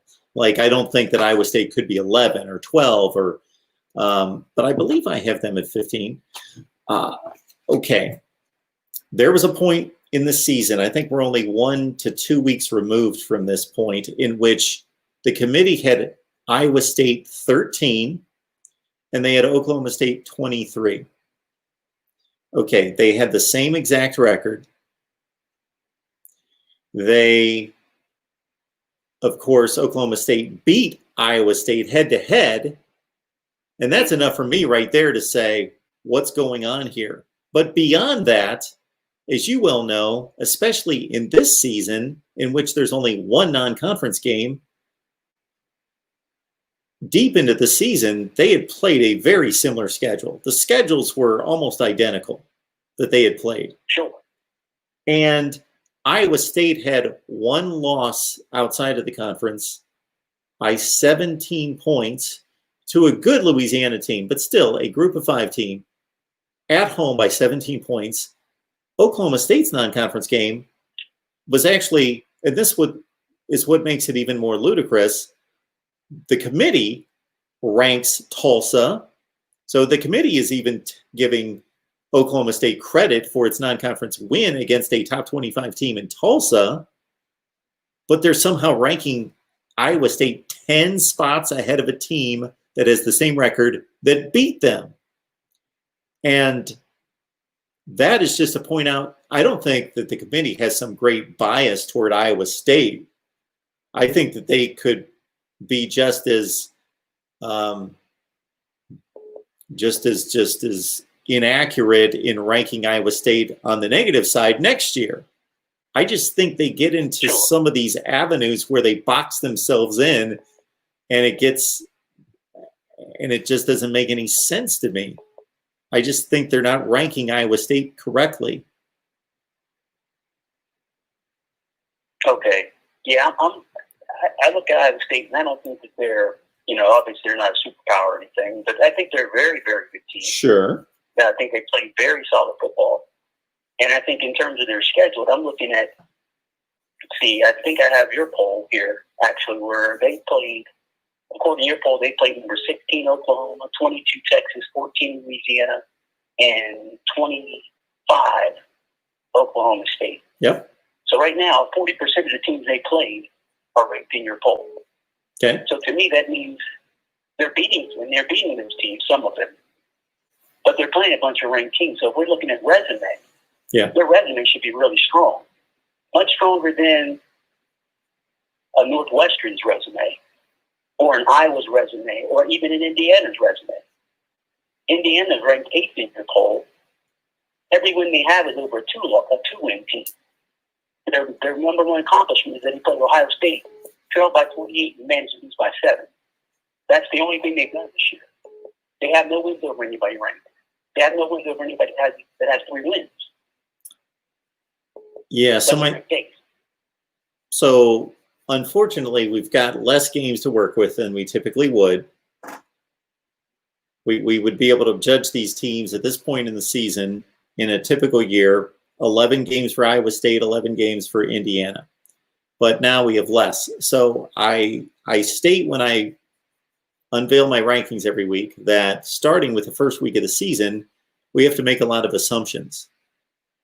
We just do the first week of the season. Otherwise, if you made no assumptions, then after 1 game's played, then you would have 65 teams ranked number 1 in the country, and you would have 65 teams ranked number 66 in the country. And that's the only way you could do it. Right. Or you have to make some assumptions. So the second week, you make less assumptions, but you're still making a ton of assumptions. And that continues. That even continues for Indiana now 7 games into the season. So, for example, they beat Wisconsin last week. Well, Wisconsin was ranked by both myself and the committee prior to that game. So, in a sense, what do you do with that? It was a 1-score game. Indiana won. So, in a sense, that's a quality win. But then the moment they beat that team, it then fails to be a quality win because they just knocked them out of the top 25. You make valid points. I do think that Indiana's loss is, and some people make fun of this term, quality loss. They played a good game. I don't think, and I want to be consistent here because I just made the statement in the last call that it wasn't as close as a typical 7-point game against Ohio State. So I want to be consistent in that and not just deal with the argument at hand to say, oh, well, they took Ohio State to the wire, so they should be given a lot of credit for that. They played a good game against Ohio State. So both the committee and myself have Ohio State in the top 4 or 5 in the country. Yeah, I do have Iowa State going, if you just added it up, those 5 games, going 3-2 against teams that are ranked between 14 and 25 in the country. Mm-hmm. I just think... and they're going to play Oklahoma again. Yeah. So I'll give them a lot of credit for that. That'll be 45% of the teams they play. Yeah. Ranked in the poll. Yeah. I don't think anybody else in the country is playing that many teams. So all the teams that are ranked ahead of them in the poll are playing a lesser schedule. And they're not beating those kind of quality teams. Like I look at Northwestern again. They're another one that's played everybody they've beaten. Has 2 wins. Well, they beat Iowa by 1 point. But then they played, 2-2 Maryland, 2-4 Nebraska, 2-4 Purdue, 2-2 Wisconsin, 2-4 Michigan State. Iowa's played 2-4 Purdue. They did have the loss for Northwestern. The Then they have 2-4 Michigan State, 2-3 Minnesota, 2-5 Penn State, 2-4 Nebraska, 2-4 Illinois. There's a bunch of 2-win teams that these guys are beating. And even in a constricted season where you don't have as many games, everybody can't be 2-4. You know, they all can't be 2-4. All your wins can't be against 2-4 and call the wins quality or rank a team high for beating a bunch of 2-win teams. If they're winning 33% of their game or less. We'll see if this makes any sense. The Big Ten and the Big 12 both have the same record as a composite conference record, correct? I would imagine it's 500. Yeah, they're both 500.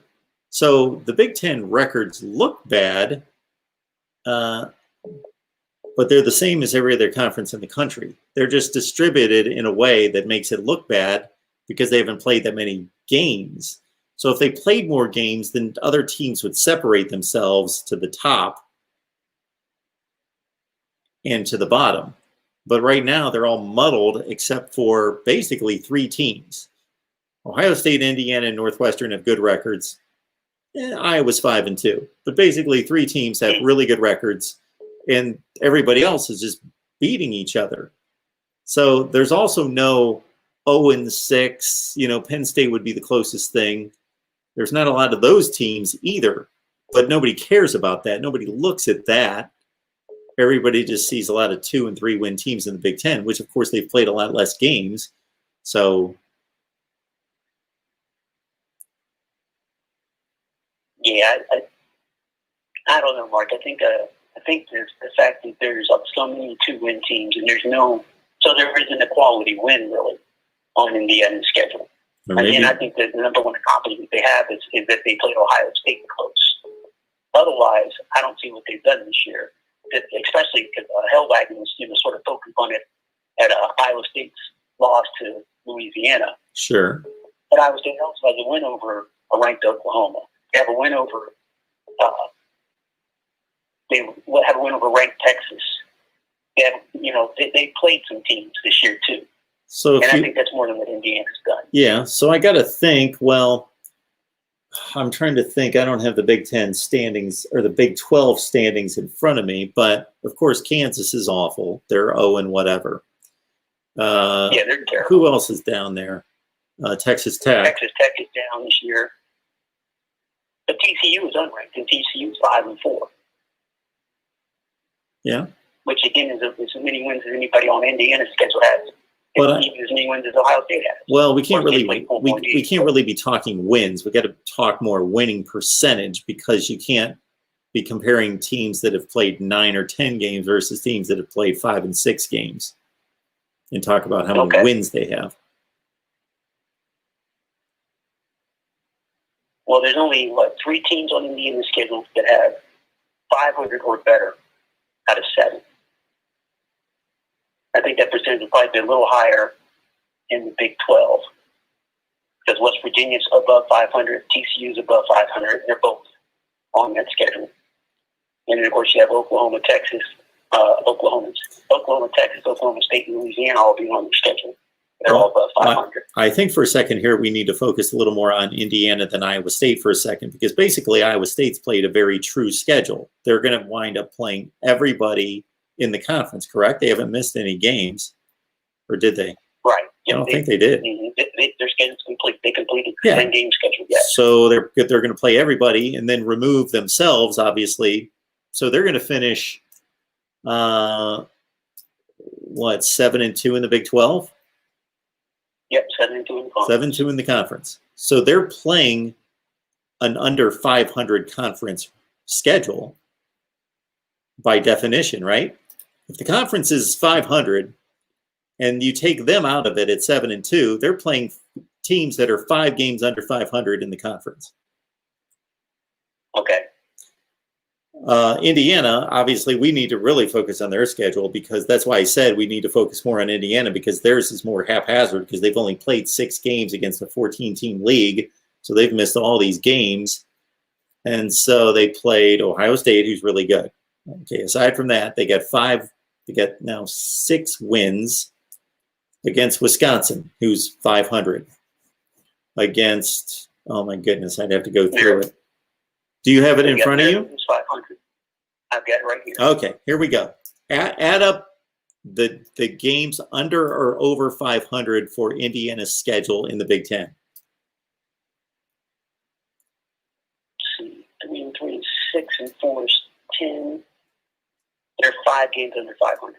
Okay, so Indiana's 6-1 against a conference schedule that's 5 games under 500, and Iowa State is 7-2, which is pretty close to 6-1 against a conference schedule that's 5 games under 500.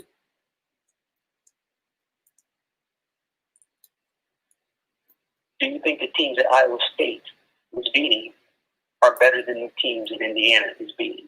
Have those teams performed better than the teams Indiana is beating? Yes, but that also must tell me that the teams that Iowa State's lost to, which would be what, Oklahoma State and Louisiana. So Iowa State, to its credit, they've played a non-conference game, even though they lost it by 17 points at home. They did play a non-conference game against a quality opponent.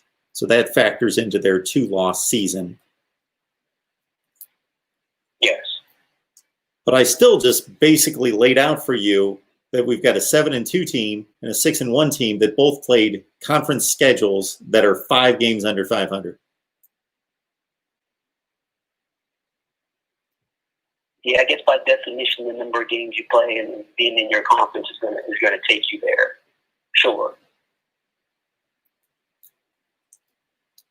But the teams that they beat, I think, have not performed as well as all these ranked teams. You get a lot of ranked teams on Iowa State's schedule, and you don't have that. But on the flip side, just by what we just laid out, Iowa State must be also playing a lot worse teams than Indiana's playing. They have to be. If they're playing a 5-game under 500 schedule, and so is Indiana, and if you're telling me Iowa State's playing better teams, then they also must be playing a lot worse teams. They must be playing both, where Indiana's playing more of a muddled schedule. Kansas is bad. Kansas is terrible. Baylor's not had a good year. They played them. And Texas Tech has not had a good year. They played them. Everybody else they played is above 500. Well, Kansas State fell off at the end of the year, too. So those 4 teams are sub 500. Everybody else understood the other 6 teams, though, are above 500. Okay. So I don't know. I guess to me, when I look at the rankings, I'm looking at who you're beating and who you're playing and who you're beating. I think Iowa State deserves credit for playing 45% of teams on their schedule being ranked in your poll. And Indiana's not played anybody who's ranked in your poll other than the one team they lost to. So wins over ranked teams, I think, should mean something. Wins over non-ranked teams, I think, should mean less.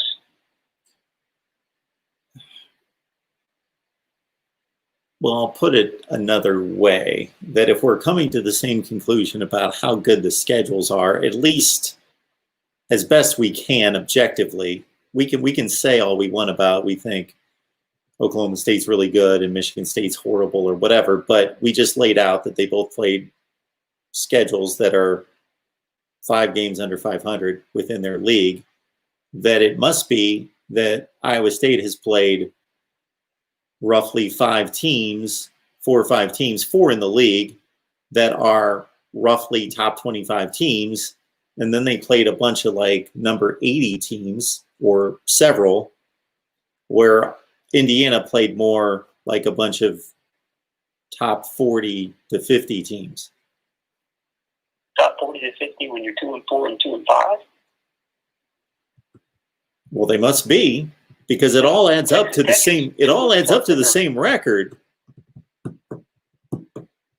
So Iowa State can't be playing all the top 25 teams and then like no horrible teams, and Indiana just playing horrible teams, because it's all adding up to 5 games under 500, a 7-2 record and a 6-1 record. Yeah, I guess so, Mark. I'm not sure. What, doesn't it make sense what I'm laying out there? Yeah, I think it does make sense. I think maybe we're just looking at it two different ways. Because the 500 composite record for a conference is going to be the same, sort of, kind of, regardless. So then how do we say the SEC is better than the Pac-12? Because the records are going to be the same at the end. That's all we can go by. Why do we give the SEC credit over the Pac-12? That's all we can go by. So then the ACC and the Pac-12 are the same. Everybody's the same this year. The only thing we have to go on is that actually the Big 12 has two. Well, now that Louisiana's pretty much proven to be a decent team, it's difficult to judge Group of 5 teams to a certain extent. That the Big 12 has 3 poor performances out of conference. They have Kansas State losing to Arkansas State. They've got Iowa State losing to Louisiana, and they have Texas Tech coming within a 2-point conversion to losing to something called Houston Baptist, where the Big Ten doesn't have any of that because they didn't play out of conference. The SEC, none of that. The Pac-12, none of that. And the ACC beat up on a bunch of Citadel and Charlotte and actually lost 2 out of 3 games to Liberty. So there aren't really positive performances out of the Big 12 and the ACC outside of their conference. And they're the only conferences that have any measurement there. So how does that differ in a regular season, a regular local college football season? That we get non-conference games. So we get 3 to 4 non-conference games from every team. So what we're saying is when let's say the Big 12 plays their 10 or 11 non-conference games, Mm-hmm. and they go 7-4 in those non-conference games. They usually don't. Go ahead. Right.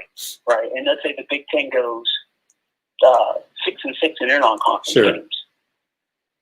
So that makes the Big 12 a superior conference to the Big 10 that year? Well, I think it way past that. I just don't say, well, Big 12 went 7-4 against the other 4 conferences, and the Big 10 went 6-6. They must be better. No, I evaluate the games. I place seedings on the games. But yeah, it means something to me when Iowa State, let's say, finishes the season 8-5, and Iowa finishes the season, let's say, 8-5, and Iowa won the game. Okay, that's not the end of the conversation. That's not the end all be all, but it's one football game that was meaningful between a pretty good team in the Big 10 and a pretty good team in maybe the 4th or 5th best team in each league played, and one of them won the game.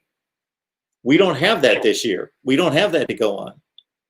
And I think the Big 10 and the Big 12 played, 3 or 4 times last year. But we don't have that this year. Not until we get to bowl play. If we have much of any bowl play. Yeah, who knows? All right. Well, I guess we'll sort of tether the Indiana versus Iowa State debate. No, I think it's a good conversation, and yes, to your point, you can look at it just objectively and make that conclusion that they all play in silos. We can't really come to any conclusion. You can only conclude who's the most dominant against their league. Where in the past we've had non-conference games to be able to evaluate. Now, do I believe that the SEC is still the best league? Do I believe that the SEC, to your point, is better than the Pac-12? Yes, I do. Absolutely. But they haven't had an opportunity, or there's not been fair play on the field to make that judgment. They haven't played each other. They haven't played anybody. The SEC is 500 too. Sure. I always wonder too, I look at it from the standpoint of, so let's say the Big 12, Oklahoma plays Rutgers and beats them. Meanwhile, let's say Ohio State loses to a good team from the SEC. Yeah. Oh, you can't say Oklahoma's better than the Big 10 now because they won a non-conference. Sure. Right? So who you're beating, that has to matter too. Yeah, I don't know if you've seen me go through this exercise, but at the end of the season, and I guess I'll do it this off season, even though we didn't have non-conference games, I'll just do it for the bowl games. I take all the Power 5 results, non-conference game results, and then I weight them. So I take the Big 12 and I rank them 1 through 10, not based on my opinion, but based on the standings. And then I say, okay, there was a college football playoff game in Oklahoma. The 1 seed beat Ohio State, the 1 seed.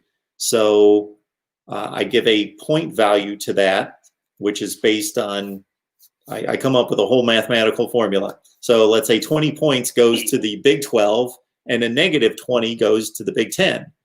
Well, let's say our other example is Iowa State beat Iowa, and Iowa State was the 7th seed in the Big 12, but Iowa was the 3rd seed in the Big 10. Well, there should be some more weight actually given to the Big 12 for that win, because their 7th best team beat the 3rd best team in the Big 10. So I take that 20 and I add on 4 seeding points based on those slots and say 24 points to the Big 12 and negative 24 to the Big 10. And I go through every game like that and give weight differential to the results. And again, it's not the end all be all that determined who the best conference is, but it, at least based on the results on the field, that's the conclusion. Yes, yeah, I have seen that. That's very good. I like that little function at the end of the year. Mark, I have one more question for you. Sure. What are your thoughts with how everything's played out this year, 2020? And I know it's a different year. What are your thoughts on college football as a whole? Is it in a good place? Is this what we're seeing with the conferences, with the ACC doing what they've done with their championship game, and the Big Ten making their decision what they've done with their championship game? Are we reaching a point where we've sort of got conferences behaving badly to some point because we don't have a commissioner and we don't have like one set of rules that everybody gets to play under? Different teams are saying, okay, like the Big Ten had a rule where you had 21 days, you had to sit out. The other conferences aren't doing it. They're bringing their guys back sooner, which puts the Big Ten at a disadvantage. And everybody's sort of doing their own thing. Yeah. It's college football in a dangerous spot right now. What's going to stop teams and what's going to stop conferences from doing this once things supposedly get back to normal? Can you say, well, we're not going to play that game because we have 2 teams that are already set, so that last game we're just going to cancel. We're not going to play that game. What's going to stop conferences from doing this going forward? What are your thoughts? Well, yeah, anytime something happens where it's an unprecedented time and things have to be adjusted in a way that we've never seen before, but then people see where, okay, well, it happened once, why can't we do it again? Or that didn't necessarily, maybe it benefited a certain group of people or people in authority, so they're like, okay, well, we've gotten people used to this, so we can do it again. I think that one of the big problems with college football is that it grew up regionally, but now we're connected by this playoff, and so it just doesn't become fair. And there's no governing body to regulate the number of games played, the number of games played outside the conference, the number of games against each other, the quality of the non-conference schedule. It just drives me nuts that a USC, they would have played Notre Dame and Alabama in non-conference, but USC never plays anybody bad out of conference. Even their worst games against San Diego State, they just load up a non-conference schedule, and they were going to play Alabama and Notre Dame. Baylor hasn't played a ranked team out of conference since 1995. They just don't play anybody. Now, why are the schools running around scheduling their own games? They shouldn't be. Yeah. Right. That we should hand them a schedule. You know, as soon as the season's over on January 12th, the committee, I'm going to do a self-plug here, the Voice of College Football Committee goes into a room, but we're very transparent with, these are our metrics. That's what we're going by. So it's basically, we're not deciding anything. Our metric system does it. And then I would think it would be phenomenal, because I go crazy when the NFL touts its schedule release, whenever it is, sometime in May every year. And man, I just can't believe this many shows are devoted to an NFL schedule release when I'm not even that entrenched in the NFL these days. And I'm like, I could tell you what the NFL schedule, I could tell you 85% of it. We don't have to have a schedule release. And everybody goes crazy and talk about it forever, where it would be fascinating to have it. It could be a day of celebration for college football fans. We have our schedule release for this year, May 1st, boom, schedule release. That'd be tremendous. Bingo. Yes, bingo. Big time. Big time. So, and Mark, what do you think? What are your thoughts on because the more I look at it, the playoff in a way, it's got that. I mean, it's okay. We give, like they say, it's better than DCS because we get 4 teams to change instead of 2. But going backwards even further, sometimes I wonder if the poll wasn't the best way to do it. Just in the sense that I can remember on January 1st, and I'm sure you remember this too growing up. It's not just about 1 and 2. 1's playing 7 in the Orange Bowl. 2's playing 6 in the Sugar Bowl. 3's playing 9 in the Cotton Bowl. Yeah. 1 and 2 lose. 3's your national champion now. Yeah. You got more teams on one day, all sitting there saying, hey, if this breaks and that breaks, we could be number 1. Isn't that more exciting and more interesting and involves more teams and makes every game more important than what we have now in terms of a playoff? Oh, it's more interesting. I don't think it's right, but it was fascinating as a child, as a teenager, watching all the New Year's Bowl games, and the last one was typically the Orange Bowl, and the game was over, and you pretty much knew, okay, because number 1 they lost, and number 2, this happened. They probably, even the announcers were like, so-and-so probably won the national championship. We'll have to see. And you had to wait until the newspaper came out in the morning. You went to bed. You didn't know who won the national championship. Right. You got up the next morning and was like, I can't wait to open the newspaper and see. And for me, it was a big deal to me that Ohio State finished number 8. And I'd be like, oh, they should be number 6. That was a big deal. I actually cared whether they were 8 or 11 or 17. That was a big. I cared. Yep. Yeah, I wonder if it's not more interesting it would be great to have 5 games in one day college football and not know who your national champions. Of course, if 1 wins, they're going to get it. But if 1 loses, then now we've got chaos. Who else is going to win and who else is going to lose? And I think that's outstanding. And you didn't do the 1 versus 2. Like I said, Ohio State's number 1, and they're going to play number 7 USC in the roads. So you keep those traditional matchups. I don't know. Sometimes maybe I'm just an old traditionalist in that sense, but man, that was more exciting in a way than what we have now. Now you got this 11-day layoff between the semis and your championship game. The games I don't think are as good anymore.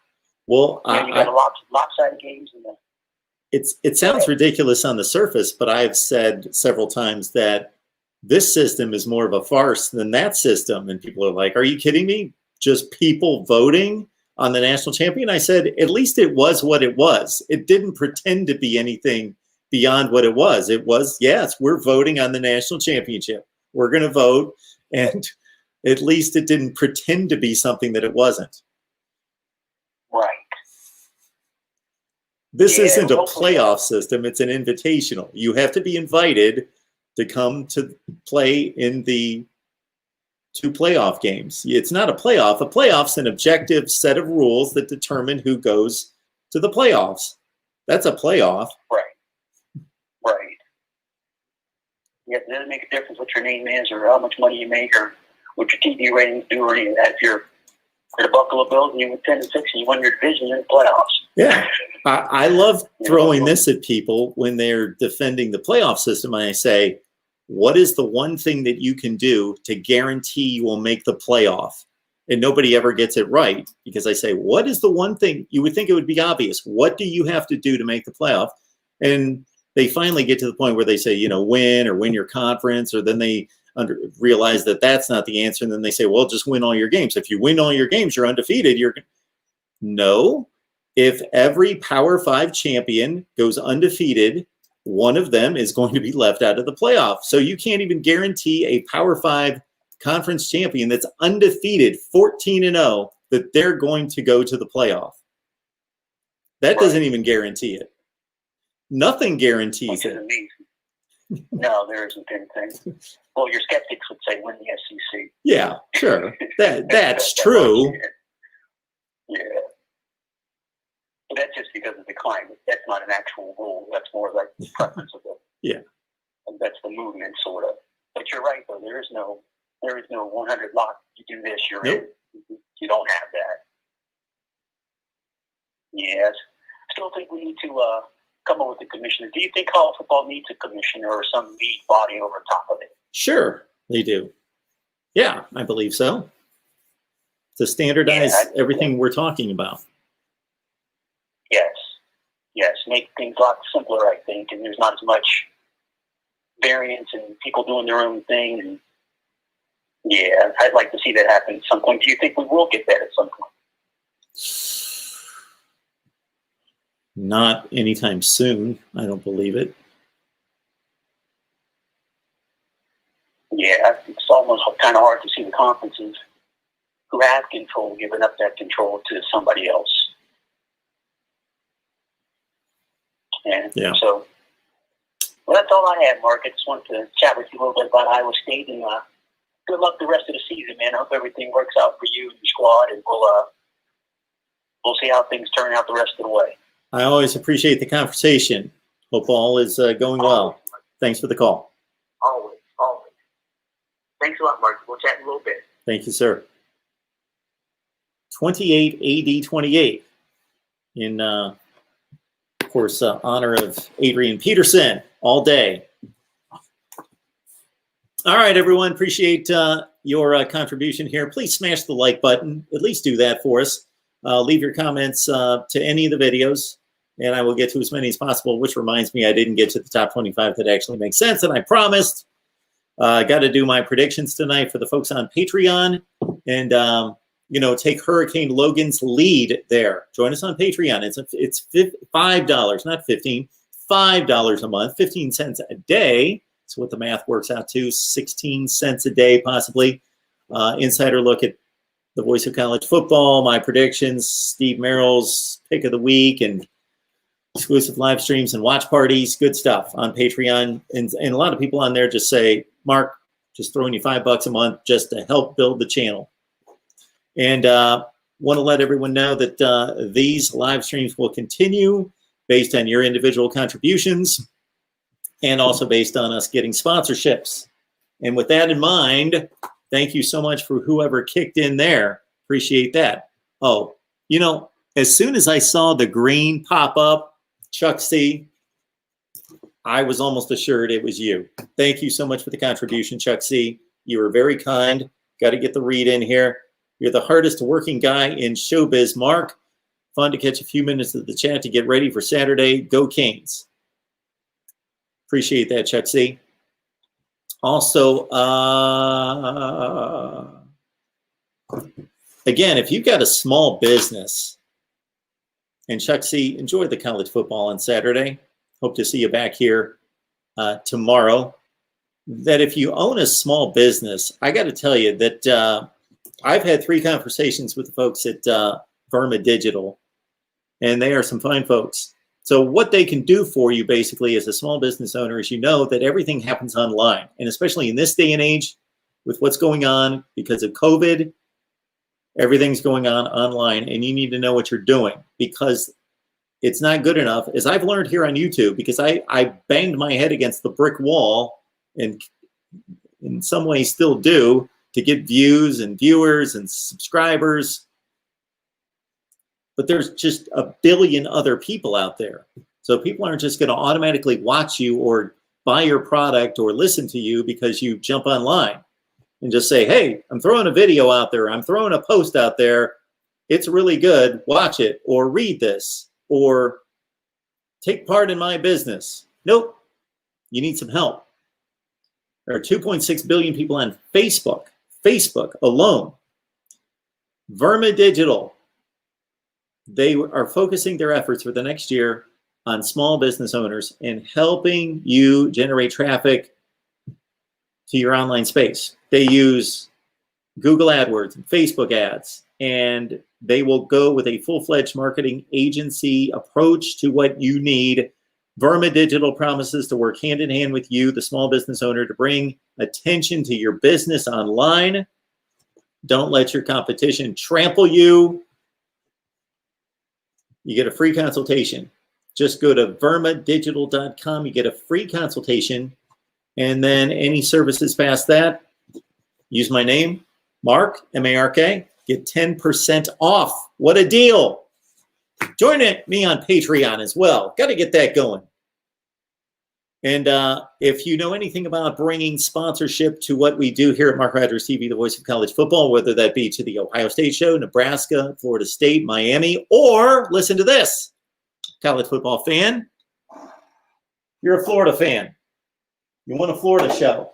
You're an Alabama fan. You want an Alabama show. LSU fan. You want an LSU show every week. Give me a sponsor. And that may seem difficult, but if you need help improving the numbers we deliver, just ask me. We've got some folks that wanted a Nebraska show. Guess what they did? They went and got a sponsor. They said, Mark, you need to do a Nebraska show. I said, give me a sponsor. Bam. 2 days later, got me a sponsor. Okay, we're doing a Nebraska show. Guess I've got to find some Nebraska guests to bring on. They got it done. So people are asking me all the time, hey, do an Ole Miss show, do this show or that show. I'll do a show for anybody, any team, and we'll do it right. We'll bring on top level people from we will bring on people that know the program. And of course, I bring my analysis as well. I've got something to say about every team in the country and every program. And I know the history. I can't follow the team day to day, but that's why we bring on the people from Rivals and 247 Sports and the like. But I will do a live stream for Kansas State every week. Give me a sponsor. And if that seems a little too daunting, contact me and we'll figure something out. All right, right here at Mark Rogers TV, the voice of college football. I will see everyone here at 3:15 Eastern time, right after the noon window. Ohio State, Michigan. Oh, yeah, that's right. They're not playing. There's some other good games on at noon, of course, and we will see you back here.